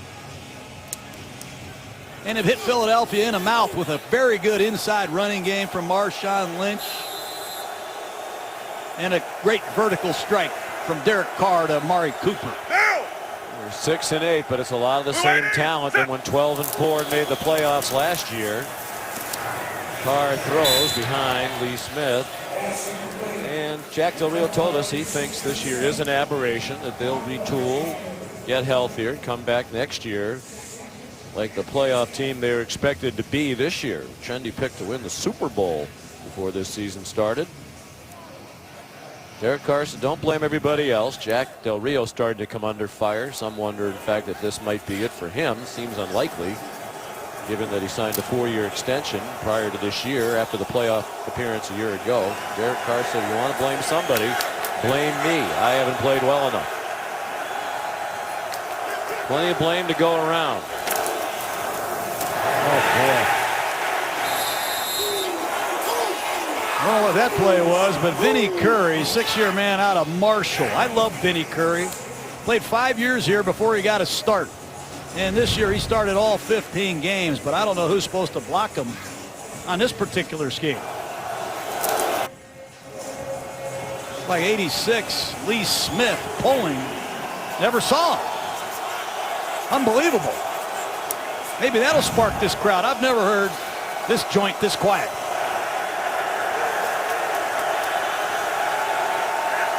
Raiders now trying to end an 0 for 14 on 3rd and 10 plus. They haven't converted on their last 14. They won't convert on this one. Good open field tackle by Rodney McLeod, one of the best tacklers among NFL safeties.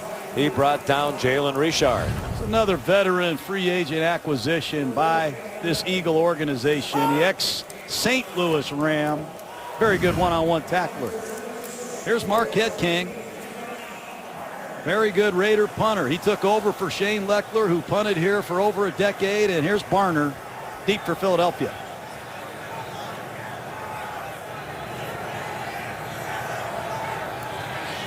Barner lined up by the near numbers, expecting a kick in that direction.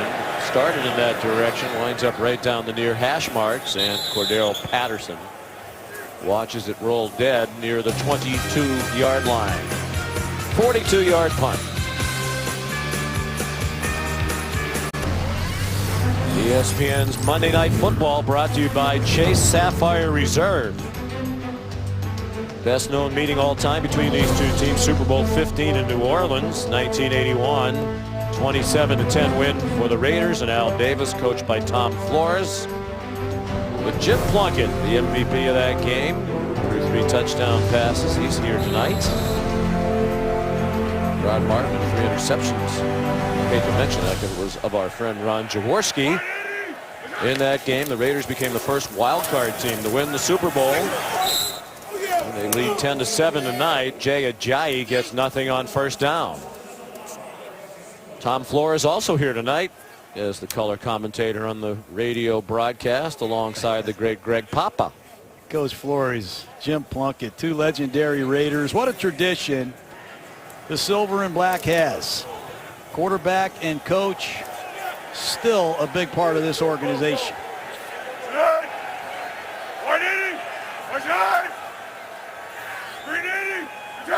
Nothing doing for the Eagles offense tonight, led by Nick Foles, and now he's collared back at the 12-yard line.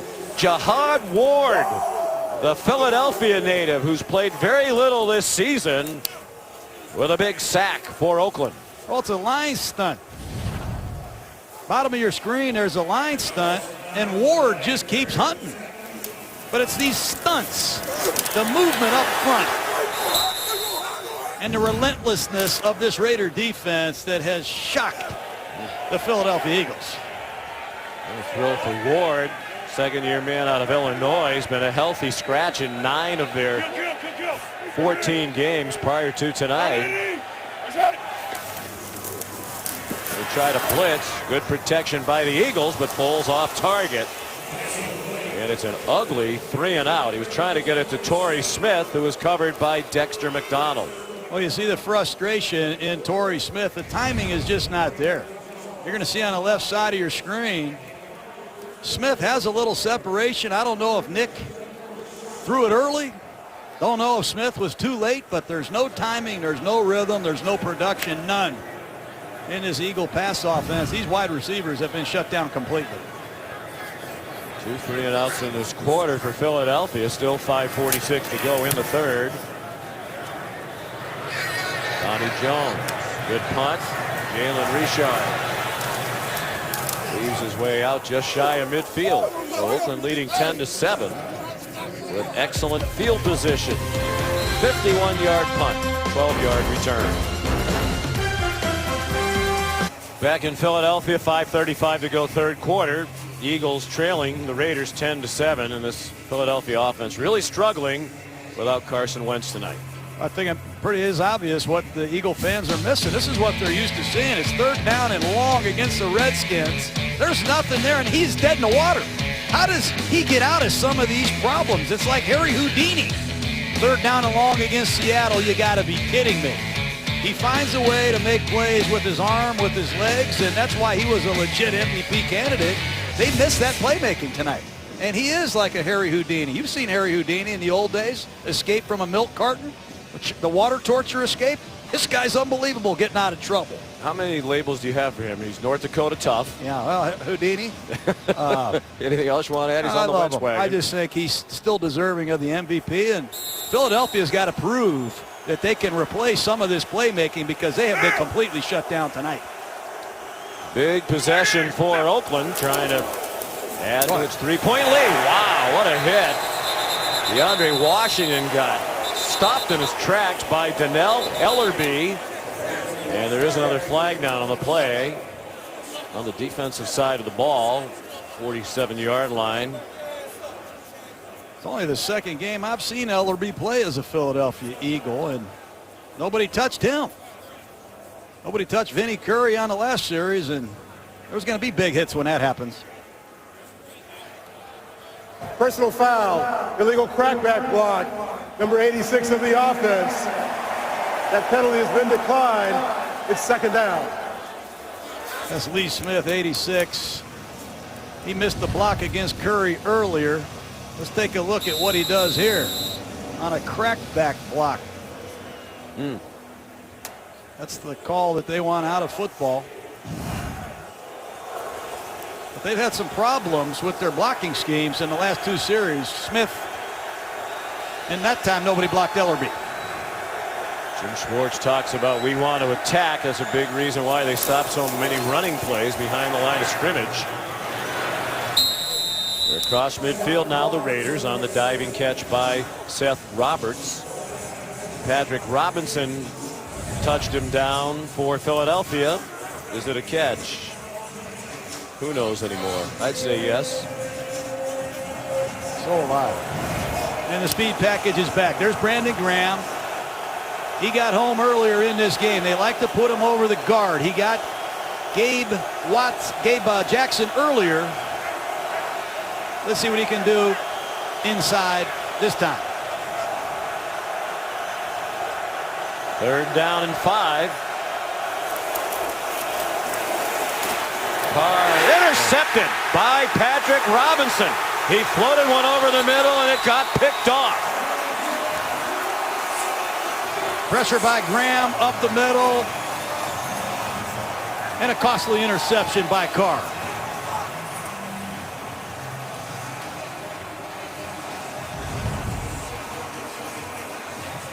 Gabe Jackson at right guard against Brandon Graham. There's a little bit of penetration. Bad route distribution. Jared Cook is in the same passing lane as Seth Roberts. And Robinson. I hate to keep saying it, Sean, but there's another free agent acquisition of the Eagles. The personnel people have done a great job. Howie Roseman, we mentioned Joe Douglas will be a candidate for GM jobs undoubtedly when this season is over. Joe, another guy who learned at the elbow of the great Ozzie Newsome, longtime GM of the Baltimore Ravens, who's helped develop so many outstanding personnel people. Foles, some ball faking, a rare deep throw downfield. Is it caught? No. Aguilar went diving for the short throw and couldn't rescue it. Foles hung in there, waited for Aguilar to cross on this deep cross pattern. Aguilar dropped it. Boy. Yeah, he should have had it. Throw was all right. Foles hung in there, and he took a big hit from Darius Layton. And if you're wondering, their backup now that Foles has ascended to the starting job is Nate Sudfeld. Second-year man out of Indiana. 2nd and 10. Ajayi, nice hole, nice run, first down. He's trying to run over defenders. The ball comes out at the end of the play. Raiders have it. That's when a lot of big fumbles occur, at the end of plays. They run a one-back power play. It's blocked perfectly, and Ajayi, who is known as one of the best finishers, making yards after contact, keeps fighting, and so do the Raiders. That ball is out. Reggie Nelson pulled it out. TJ Carey recovered. So he didn't have a turnover in the game until a moment ago, and Robinson intercepted Carr, and now the Raiders take it back. Doug Peterson and his crowd hoping it might be overturned by some sort of replay, but nothing there to lead him to challenge it. Each team with a turnover tonight now. Here come the Raiders again with Marshawn Lynch. And he lost the ball. Michael Kendricks with the hit, first down, Eagles. Wow. Boy. How about that? Not a turnover all night. Now we have 3 in a matter of moments in the last 4 plays. Kendricks with help from Vinny Curry. Ball clearly out. First time Lynch has fumbled this year. Not just lost fumble, first fumble of any kind. First time it's come out of his hands. Great effort by Vinny Curry, Sean. He comes from his backside defensive end position. That's a huge play.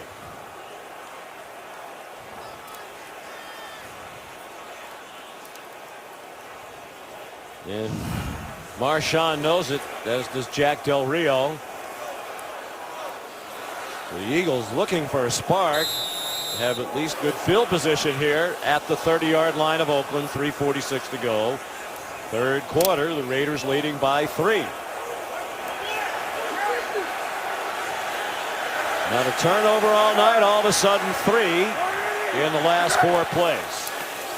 And Foles took a look at the ball before he faked the handoff. Aguilar's wide open. First down, out of bounds with a pickup of 12 yards. Taken out of bounds by Rodney McLeod. They do a nice job with plays that look the same that are different. They sell the sweep, and you'll see the linebacker Bowman go with the sweep. And here comes the receiver sliding across the formation, Aguilar, for an easy first down. But they run the sweep, then they fake the sweep with some beautiful bootlegs, and it's been a really good series for the Eagles. Trying to take advantage of the fumble recovery by Fletcher Cox. First and 10 at the 18-yard line. Foles toward the end zone, too high for Zach Ertz, and then took a hit from Carl Joseph as the ball sailed over his head. Well, it's the second time Foles has missed Zach Ertz, and these two played together in 2013 when Foles was a Pro Bowler. But Ertz is open once again, and it's the same route he ran in the first half. He sells the corner route, he breaks back to the post. You've got to put that ball on the receiver. You don't want to extend him in traffic. There's Carl Joseph with a good lick.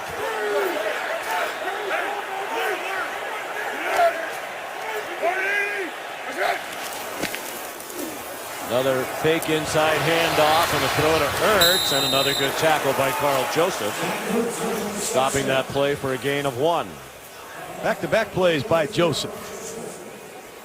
A man I think Raider fans are waiting to see explode. They brought him in here as a first-round pick. There's a history of great safeties in Oakland. Some say Joseph is undersized, but back-to-back good collisions by Carl Joseph. Best third down team in the league.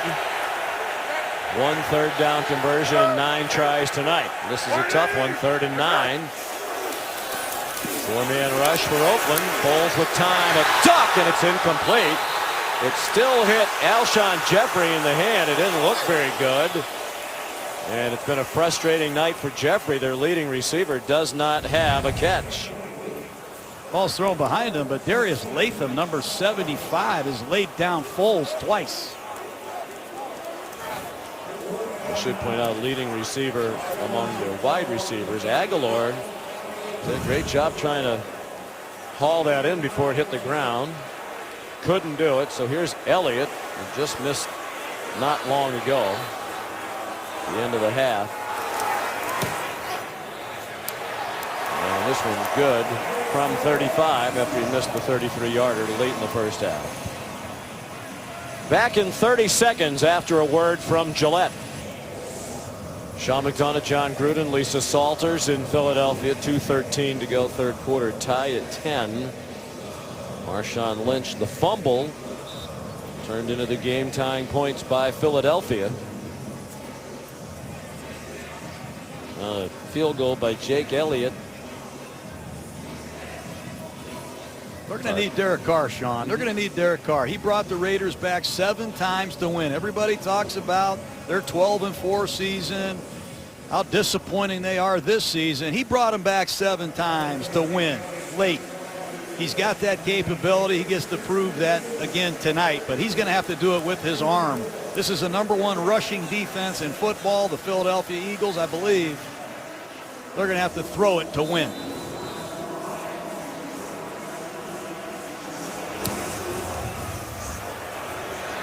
Elliott, the kickoff. Jalen Richard trying to cross the field, cross the 30-yard line, and stopped at the 31. New Year's Day, college football playoff semifinals. Can't wait for that on ESPN. Great that it's on New Year's Day as well. Number 3, Georgia. Number 2, Oklahoma kick things off in the Rose Bowl game at 5 Eastern from Pasadena. Then number 4, Alabama. Number 1, Clemson again. 3rd year in a row in the playoff. This one from the Sugar Bowl, the Superdome in New Orleans. Both games streaming live on the ESPN app.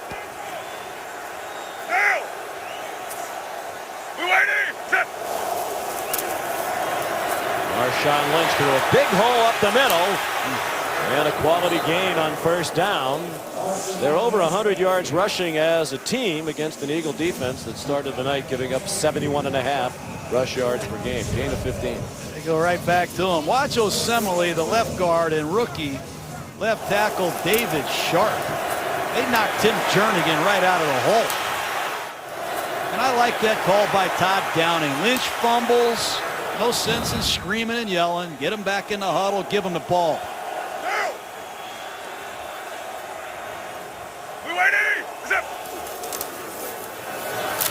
Lynch again, and this time the Eagles ready for him. He did not get back to the line of scrimmage. Nigel Bradham leading the way for the Philadelphia Eagles. We're approaching the final minute of the first of the third quarter.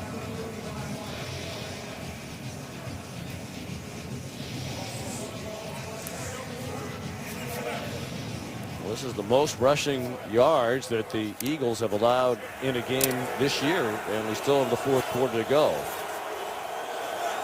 And a lot of those attempts are because of the respect that Derek Carr and the Raiders have for this pass rush of the Eagles.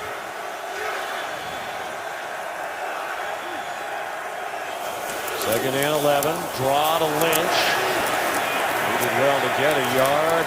Actually turned it into a 3-yard gain, moving the pile forward with some help from his blockers, Jackson and Osemele. And here comes third down for the Raiders. They don't have to snap it again in the third quarter. A lot of different packages that the Eagles use on defense. We talked about the specialty pass rushers, but they use Corey Graham, number 24, as a safety. And it allows them to move around Malcolm Jenkins, who is now playing linebacker in their dime package. This man Jenkins does it all. He plays safety. He plays the nickel corner, and he also plays linebacker in their dime package. Third Great quarter football has player. ended.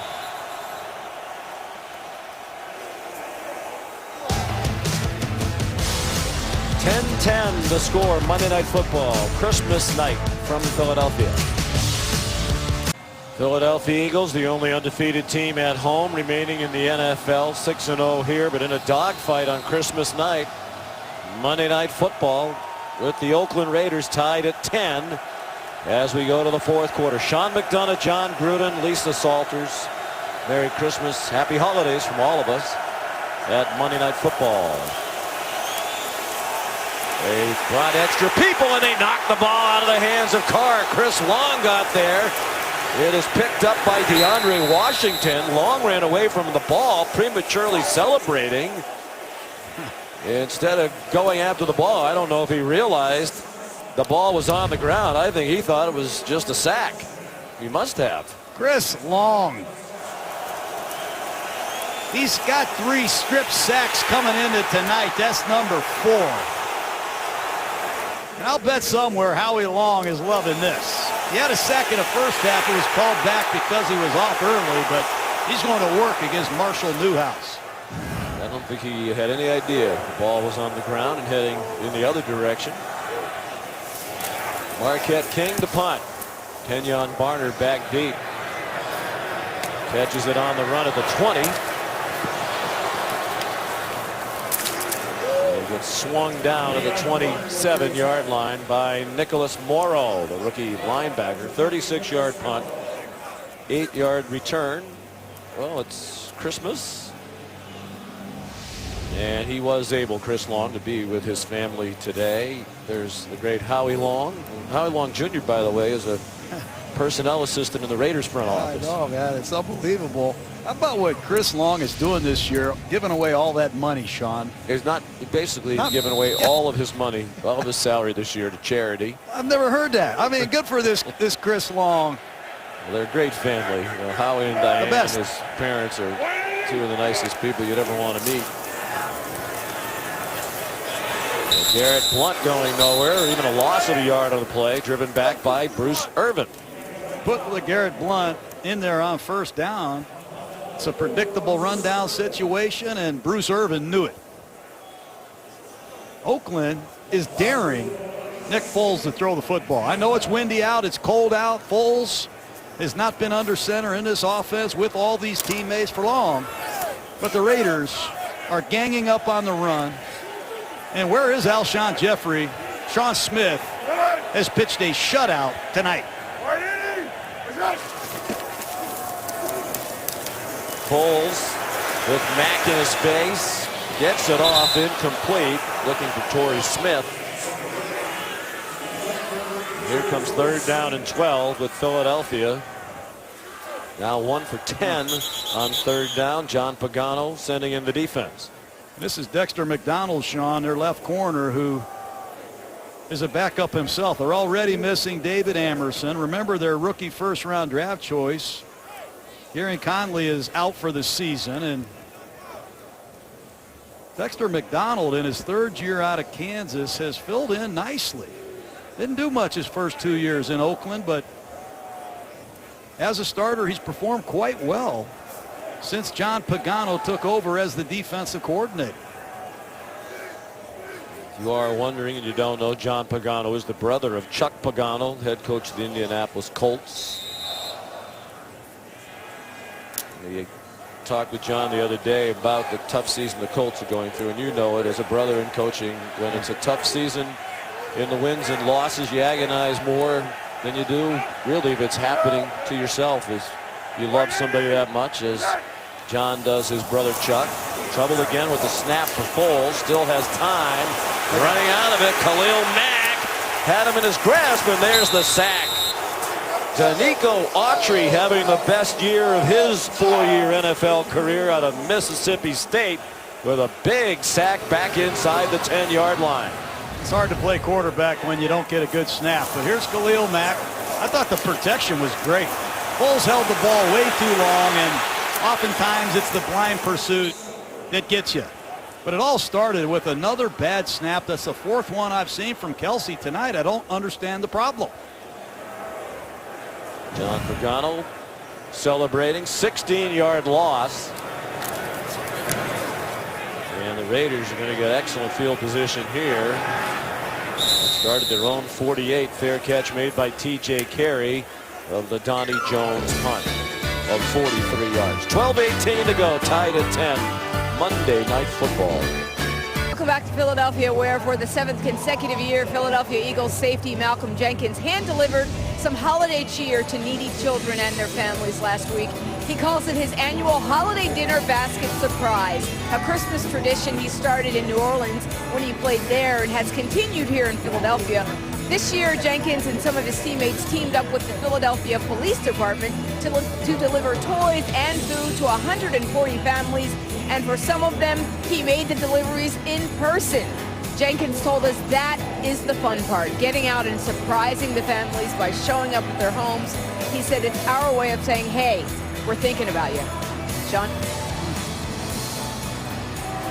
Wow, that is awesome. You know what? That really sums him up. I mean, to do that in the middle of the season, and if he's not the NFL Man of the Year, I can't wait to meet him.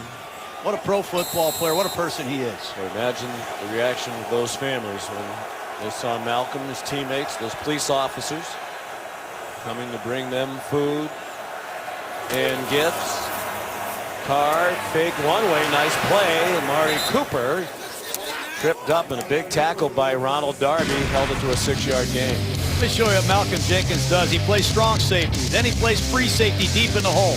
He plays dime linebacker in their sub package, and he's also a nickel corner. And on that sack by Long, watch who makes the play when Washington picks the ball up and starts running. How about this effort?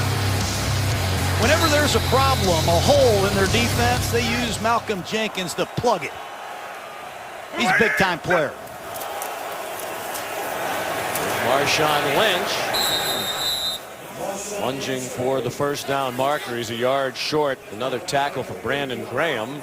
And we're down to 11.5 minutes to go. Philadelphia with a win tonight would clinch the #1 seed in the NFC and have home field advantage throughout the NFC playoffs. If they lose tonight, Minnesota still has hope with a win next week and a Philadelphia loss to Dallas. They've been storming off these multiple tight end sets. This is where they've been going, behind these double tight end sets. Lynch looks like a first down. Malcolm Jenkins involved in the tackle. Vinny Curry at the bottom of the pile had him around the legs. It's a first down. Oh, I love it. It's the #1 rushing defense in football. They're the #1 short yardage defense in football. And they are having a hard time dealing with Marshawn Lynch running behind these beasts at guard. Gabe Jackson at right guard, Osemele at left guard, sandwiched between Rodney Hudson, number 61, their Pro Bowl center. What a job they've done inside tonight. This offensive line, the stalwarts all signed through at least 2019. 2.5 there for Lynch.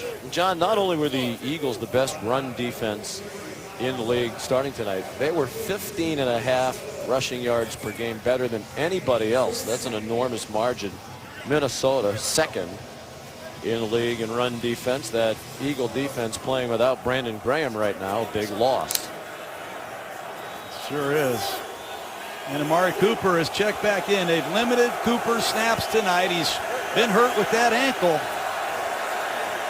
But he's still a very dangerous receiver. 2 targets, 2 catches. One of them the longest play of the night, the 63-yard touchdown. Carr got hit as he throws it deep. It hangs in the air, and it's almost intercepted by Jalen Mills. Vinny Curry put the pressure on Derek Carr. That ball hung in the air, intended for Michael Crabtree. And Crabtree still does not have a catch tonight. Vinny Curry, left side of your screen, number 75 on a stunt. Derek Carr has no chance to get anything on the throw. 3rd down and long. Derek Barnett, first-round pick out of Tennessee, checks in at the bottom of the screen, working against the backup in David Sharp, who has held his own. That matchup on the blind side of Carr is one to keep an eye on. 3rd down and 8. Eagles bring a blitz. Carr again throws it up for grabs. Flag down. Ball lands well out of bounds, intended for Jared Cook. The flag thrown near where the ball landed. Derek Carr thinks it's against the Eagles. Before the pass was thrown, illegal contact. Defense, number 41. 5-yard penalty results in an automatic first down. Wow, that's huge. That's Darby working against Jared Cook on another double move. The same problem that they had against the Giants has been unearthed again here tonight. These corners continue to bite on the first move, and Jalen Mills got burned for a touchdown in the first half, and Darby just committed a critical penalty. He got a lot of heat for his performance last week locally, but he also had a huge interception and return to set up the Philadelphia touchdown, helped turn that game around. They trailed 20-7, battled back to win. Marshawn Lynch thrown down by Fletcher Cox. You know, if you like football, you like watching this game, because Fletcher Cox, against these great guards, has had to work against double team schemes throughout the night. And Fletcher Cox is a great pass rusher and run defender. And on his way to the Pro Bowl for the 3rd straight year. First Eagles defensive tackle to do that since Charlie Johnson back in the early 80s. 2nd and 10. Carr takes off running and slides down. The offensive linemen want a flag for a late hit. There is none. He's at the 30.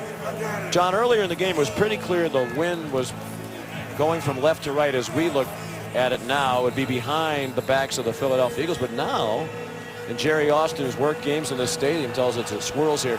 A couple of those passes by Carr makes me think it might be into the wind in case it gets to be a field goal try here. It's definitely windy, and it definitely is swirling wind down there, and it's affected Foles and Carr. And here's Jalen Mills, a man who came into the game injured tonight. We'll try to get to the bottom of this. Mills down. The rookie Rasul Douglas has run onto the field to take his place. Douglas has played plenty this season. Timeout on the field. 8:24 to go. Tied at 10. ESPN's Monday Night Football brought to you by Burger King. Try the new $3.49 2 cheeseburgers meal today. Still Christmas bargains, including at Burger King. No sacks. Do not get knocked out of field goal range if you're Derek Carr. The Eagles look like they're blitzing.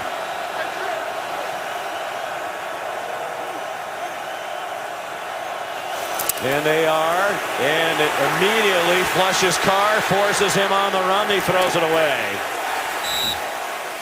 Chris Long has had a great night tonight. World champion New England Patriot. Unblocked.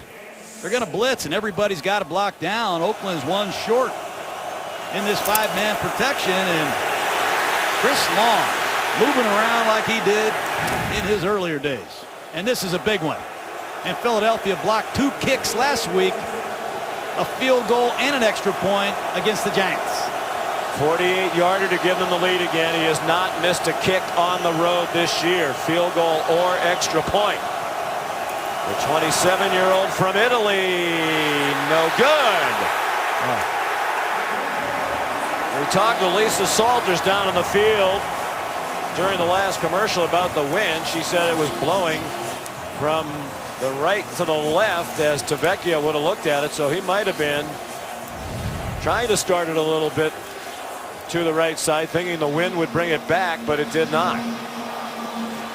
Well, Jake Elliott missed one in the first half for the Eagles. Now it's Tavecchio.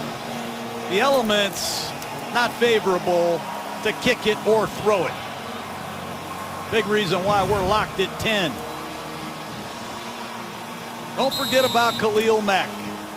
A lot of his sacks, a lot of his best stuff have come in the fourth quarter.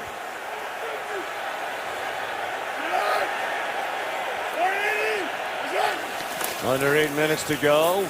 Foles, another play fake to Ajayi. It's off the hands of Ertz and intercepted by Reggie Nelson. Got to give the Raiders credit. And Nick Foles on the bootleg looks like he's shaking up. You're going to see Ertz in the flat, and Reggie Nelson wasn't fooled whatsoever. Foles tried to stick it in there. It's not a great throw. It's away from Ertz's body. Tipped and intercepted. Well, Foles had gone 170 consecutive pass attempts without an interception. That was the longest active streak in the NFL. That's over. Here come the Raiders right back on offense. And Foles limping a little bit as he went to the sideline.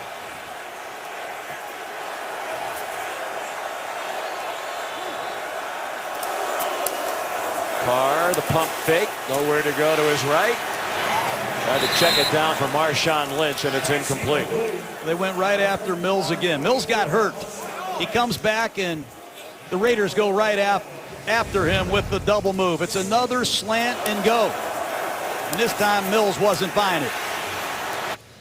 I like that play call by Todd Downing. You beat him in the first half, he gets hurt, go after him again.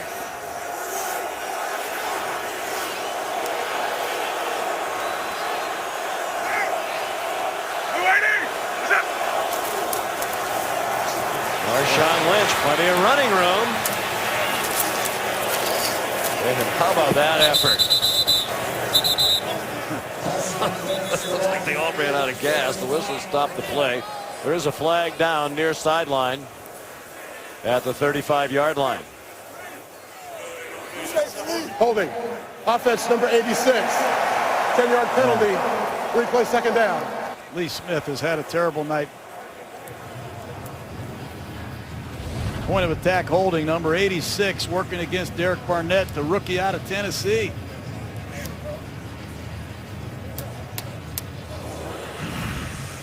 Good call. Marshawn Lynch, I remember him coming out of high school, out of Oakland Tech High School. He and Adrian Peterson, the top two backs in the country.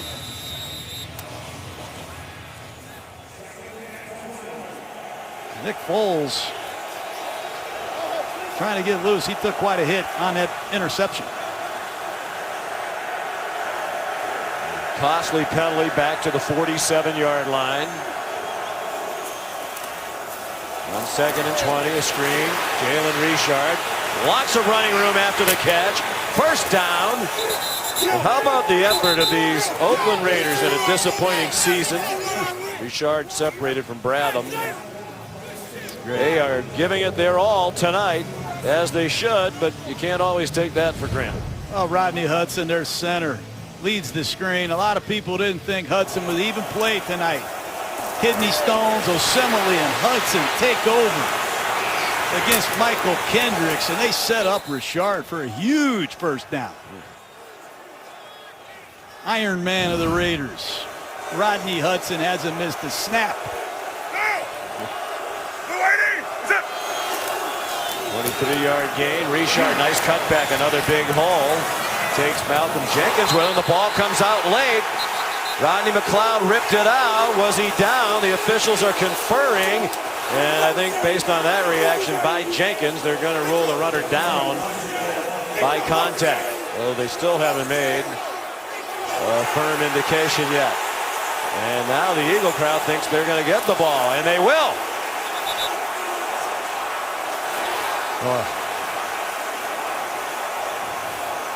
Looked to me like the ball was coming out, John, just before the knee went down. The ruling on the field is a fumble recovered by Philadelphia.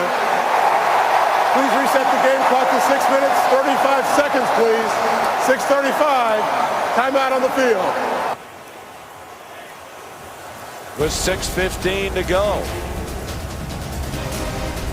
Tied at 10 in Philadelphia.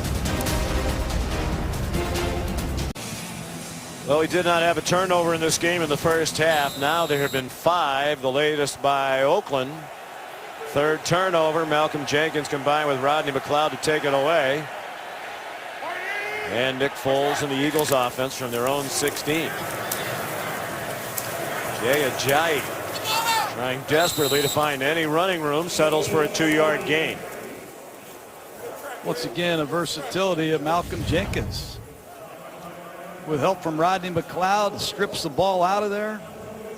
The Raiders have had the ball with great field position 3 times inside the Eagles 50. They miss a field goal. They throw an interception.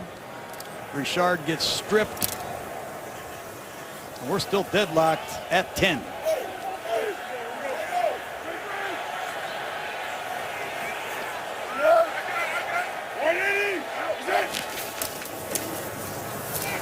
Very conservative play calling here, as you might expect.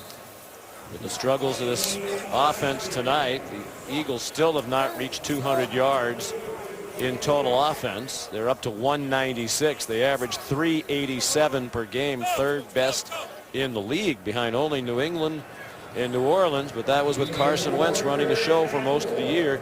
You used the word streaky in your film study that you share with us this week to describe Nick Foles, and I think we've seen that really in the 2 weeks. That's exactly right. I've seen him get streaky hot, and unfortunately tonight he's been streaky cold for Eagle fans.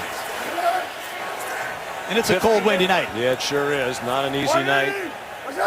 15 for 31 for 142. Foles pulled it down under duress, throws it deep and incomplete. Incomplete pass intended for Alshon Jeffrey, who still does not have a catch tonight, and Philadelphia is 1 for 12 on 3rd down. And it's not all Nick Foles' fault. No. There's not a lot of wide open receivers that I have seen tonight. The Raiders have mixed up their coverages. They have matched up their corners. They have made tremendous strides on defense in the last 4 or 5 weeks. And I go back to John Pagano and the job that he and his coaching staff have done.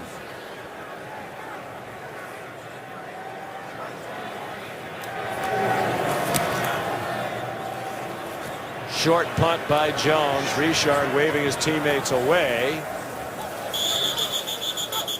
And yet another chance with excellent field position for Oakland. Will they capitalize this time? A 37-yard punt by the 14-year veteran Donnie Jones.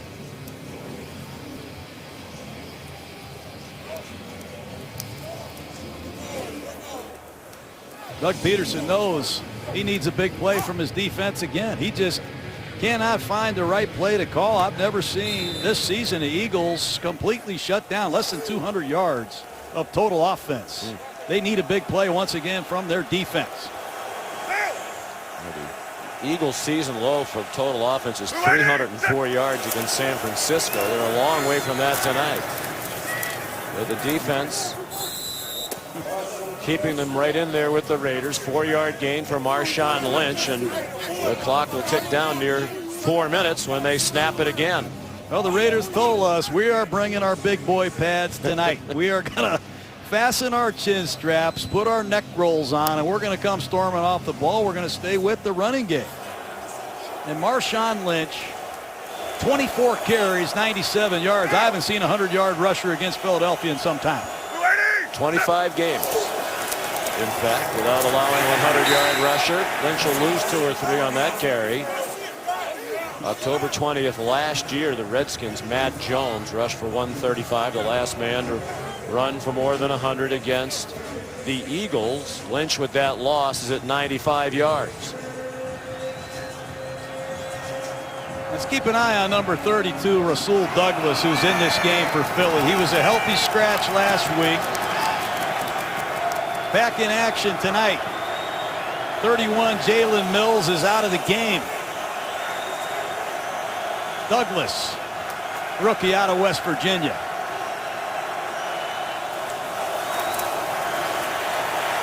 Carr dancing around, running out of time.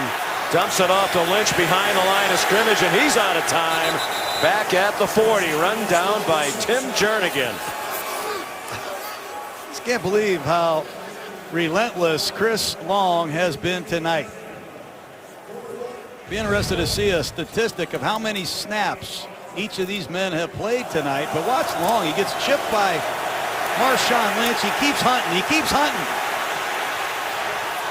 Just appreciate effort.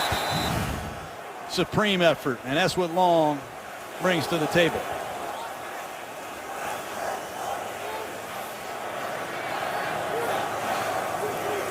Marquette King will let the play clock go all the way down. Looked like it had expired before the punt. And it's muffed by Barner, who picks it back up inside the 10 and doesn't go very far. Stacked up at the 12-yard line. Anxious moments for the Eagles and their fans as Barner had trouble picking it up inside the 10-yard line. Cordero Patterson, one of the best special teams players in the NFL, number 84, had a chance. Seems like Philadelphia has been on this end of the field the entire fourth quarter, Sean. I don't remember their last first down. Raiders have 3 timeouts left, and the 2-minute drill will stop the clock. Eagles got to get a first down for sure here.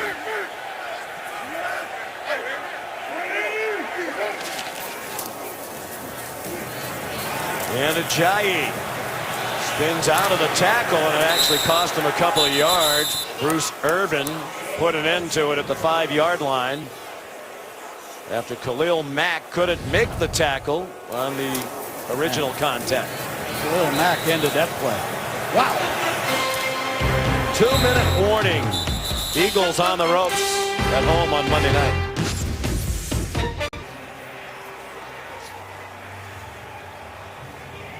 (10-10) the score. Reason for concern on the fans here in Philadelphia. On their faces, they've had 1 first down, to answer your question, John, in this half. Yeah. They've had 11 yards of offense in this half. And it came on their first play that they had the ball in the third quarter on a Raiders holding penalty. -2 passing yards and 2 turnovers. Jack Del Rio with 3 timeouts.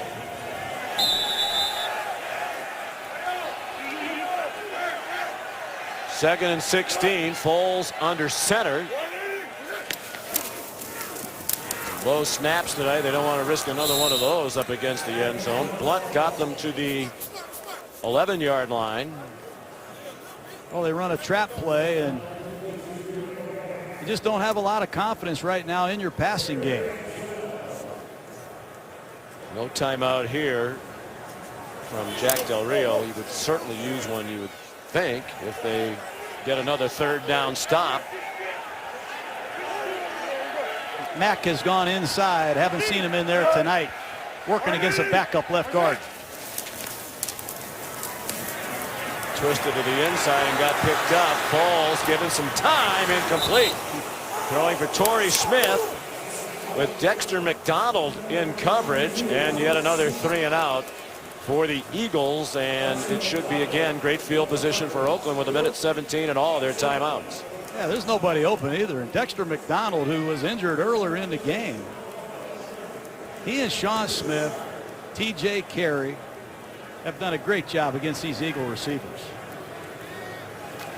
8th punt of the night for Donnie Jones.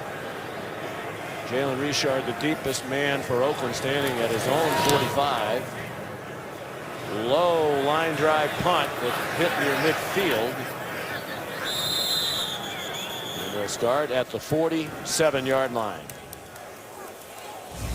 USAA and the NFL pay tribute to our armed forces through the Salute to Service initiative. Tonight we honor Raiders long snapper John Kondo. He supported a variety of military groups, including the Sentinels of Freedom, a nonprofit organization that assists severely wounded veterans in their efforts to become self-sufficient members of their communities as they transition back into civilian life. Both of John's grandfathers served in World War II. Congratulations to John Kondo. We thank his grandfathers for their service. On the 46, Derek Carr setting up a screen for Lynch. He broke a tackle but cannot get away from Kendricks. He did escape Nigel Bradham. He goes out of bounds to stop the clock with 57 seconds to go in regulation time. And Philadelphia is going to have to get it done with their defense without Brandon Graham. But you're going to see 53, Nigel Bradham, read the screenplay. He beat Rodney Hudson, can't quite wrap up Lynch, but great help from Kendricks and Bo Allen.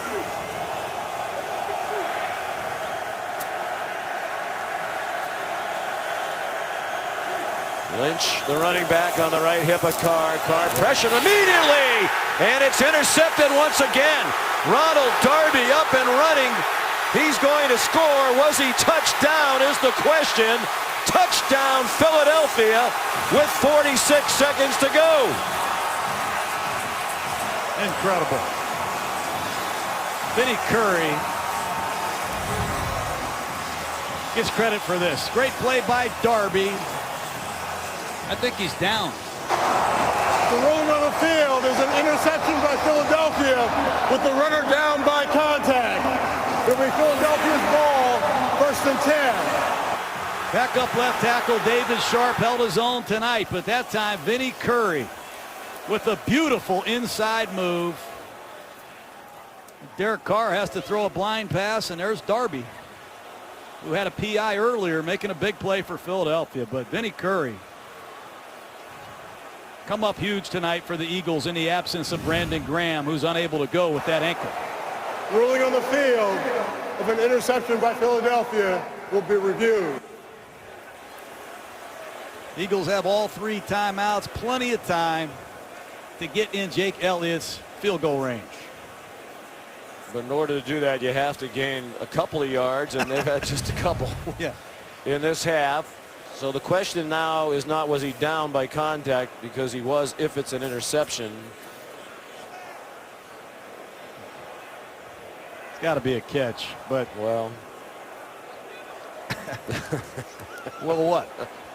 Well, I would agree with you. You know, and what we all know is football. What was a catch? What isn't a catch? What was an interception? What, you know, yes, it looks like an interception, but there have been more than one announcer. Yeah. Thank goodness for Duracell batteries, because we've used a lot of replay cameras tonight. All right, Jerry Austin, Merry Christmas. We just want your family to know you are in fact here. Well, I see him controlling the ball. The ball touches the ground, no question, but the left hand maintains control of the ball. I believe this is going to be a call that stands. But what does Al Riveron believe? After reviewing the play, the ruling on the field stands as called. It's an interception by Philadelphia. The Philadelphia runner is down by contact. It'll be Philadelphia's ball, 1st and 10 on its own 48-yard line. Please put 54 seconds on the game clock, please. 54. Philadelphia Eagle pass rush, Sean.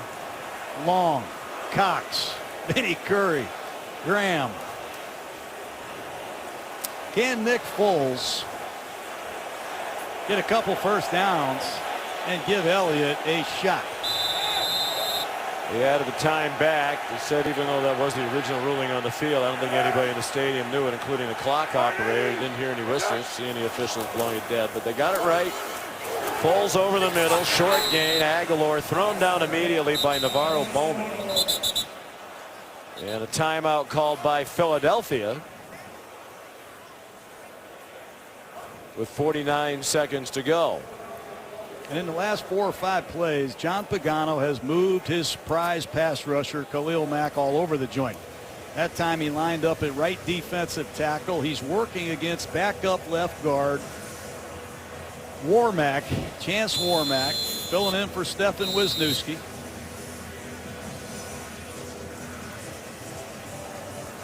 And this back that they're leaning on in a 2-minute situation, got to be ready for a blitz. Got to assume at some point John Pagano will take a chance. And they're using a rookie halfback, Corey Clement, in the most critical of situations.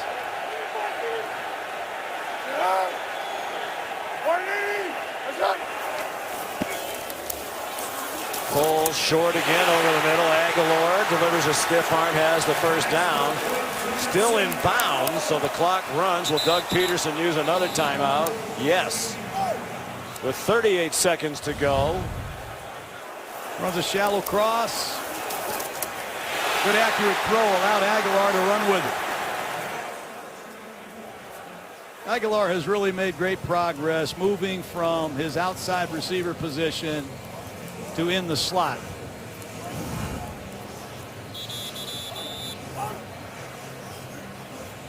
Saw the note a moment ago on Elliott. He had a 61-yarder, the franchise record.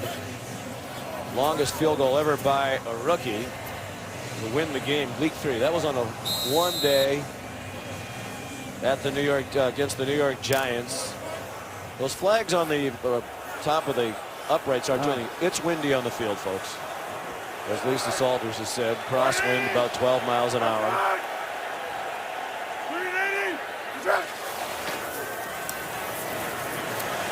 Trying to inch him closer with some safe throws.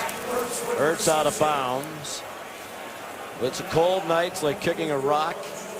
Elliott's already missed one going in this direction from 33 yards.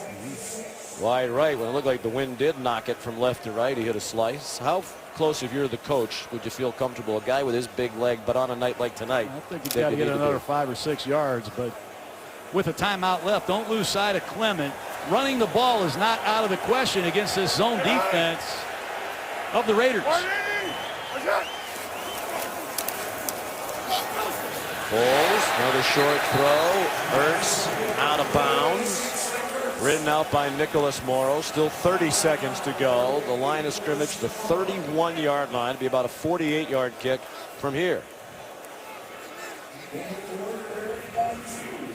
mentioned the big leg for Elliott. He's made his last 5 from 50 plus. So not only does he have a big leg, but he's been very accurate.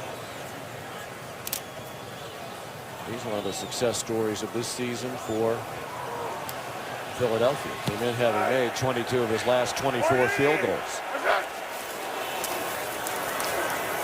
Same play over and over again. That time they couldn't complete it. Off the hands of Clement. So it's 4th down.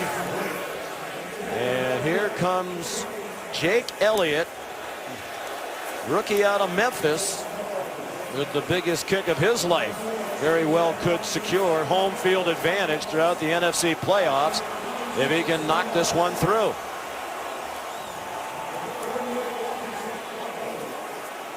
Will Jack Del Rio ice him with a timeout. He's 22 years old. Missed from 33 in this direction. Made from 35. That one's heading down the middle. And good with 22 seconds to go.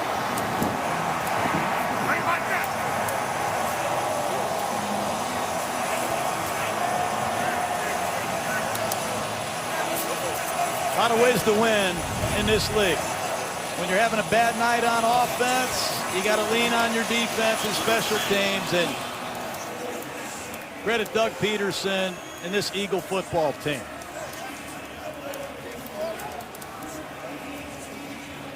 Carson Wentz, glad to see. Interception by Darby. The pass rush tonight.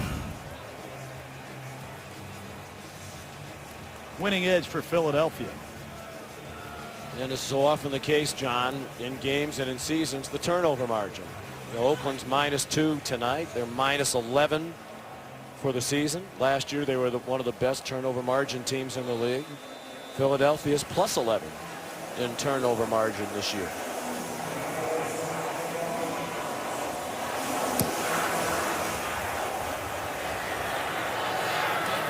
Short kickoff. Oakland has some time. Don't put this one in the Philadelphia win column yet. DeAndre Washington brings it to the 36. They have 3 timeouts. And they're a couple of completions away from perhaps a field goal attempt of their own. Well, Oakland's going to have to drop back and push it now. They do have timeouts, but they have really struggled to pass protect, particularly against Chris Long, number 56, working against Marshall Newhouse. Going to be a zone coverage. Got to protect and let these routes develop. Easier said than done. Well, but Crabtree doesn't have a catch tonight. Carr goes short. Well, I don't know how much good that was going to do you, John. I mean, you're down to 14 seconds now. Speed out, stop the clock. I don't understand it, but you're going to need to get a 27 or 28 yard gain to give Tavecchio a chance. You can throw the ball in the middle of the field, take a timeout. They have all 3 timeouts. 6 or 7 yard gain isn't going to get him much. The priority doesn't need to be getting to the sideline with all 3 timeouts left. You need a gain, and Carr under duress. You said it, John. There it is again.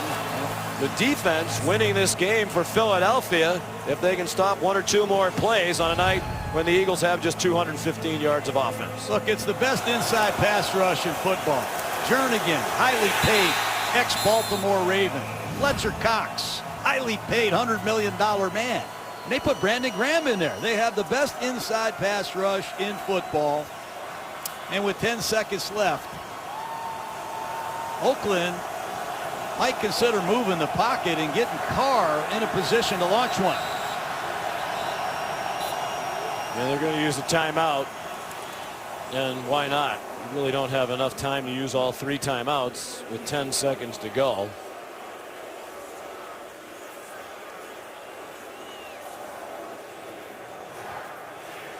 So the Eagles trying to secure the #1 seed in the NFC. Hasn't meant much for them in the past. 2002 they lost to John Gruden's Tampa Bay Buccaneers in the last game at Veterans Stadium. The next year in this stadium they lost to the Panthers 14-3. 2004 team made it to the Super Bowl, number 39 in Jacksonville. They lost a heartbreaker to the New England Patriots. Well, Jared Goff took over for the Rams. Case Keenum, an ex-Ram, and Nick Foles, another ex-Ram. Who'd have thought those 3 men potentially leading their teams into the tournament? Just because the #1 seed hasn't meant much for them in the past, tremendous amount. They'd love to have it, and it looks like they're 1 step closer. 3 seconds to go now. Time for 1 more play. It has to be a touchdown or a penalty on the defense for Oakland. Chris Long is playing the game for nothing. He's donated every check. Give him credit. Educational equality. He's playing for nothing. He gave all of his money away, and he's playing better than I've ever seen him play on Christmas night. Played in the Super Bowl last year, won it for New England. We said, why did you choose Philadelphia? He said, I could see what was coming here. I know they were 7-9 last year, but I thought they were really close. You could see the talent level. Well, he's turned out to be a pretty good prognosticator in addition to his football talents. Still on display in his 10th year. Well, he's the grinder tonight. This is a Hail Mary play and maybe some type of gadget, but the Raiders have had numerous opportunities. They just have not been able to handle the pass rush of the Eagles, and they've fumbled the ball a couple times in horrible situations. And a night when their defense played great, and it hasn't been a great defense. 22nd in the league entering tonight in total defense. They've been excellent. Carr with a question for Ron Torbert. Prevent defense, 3 men deep for Philadelphia.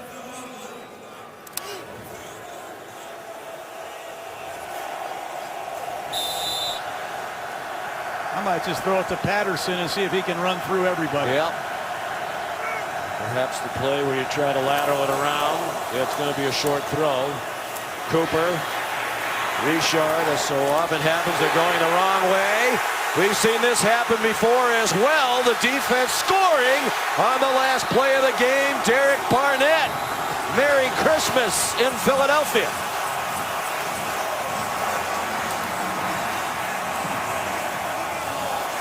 This is as good a defense as I've seen in Philadelphia since Buddy Ryan had Reggie White, Jerome Brown, and the boys. And a great defense can carry you a long way. Quick throw to Amari Cooper. He laterals it to Richard. It's a bad lateral to Carr, and there's another first-round pass rusher, Derek Barnett. Good night. And by rule, there will be an extra point attempt. Well, the Philadelphia Eagles, with the best record in the NFL, 13-2. They'll be the #1 seed throughout the NFC playoffs. Chris Long knows he just played one heck of a game. And Sure did. Doug Peterson talked to us, John, about how important the home field is. You look at some of the teams that might come here. You know, Minnesota is a cold weather state, obviously, but they play in the dome. Yep. Other potential teams, dome teams or warm weather teams. The Rams. So, yeah, he feels like in New Orleans, Atlanta, perhaps. Dome teams. Now, you don't have to kick it. The rules say you will attempt it, and Doug Peterson, being a sportsman here, has Foles take a knee. Well, congratulations to Doug Peterson and the Eagles. He's certainly a leading candidate among many deserving coaches for Coach of the Year. GMC postgame on SportsCenter coming up next. John and Lisa, Sean McDonough. Merry Christmas from Philadelphia. Here's Scott Van Pelt.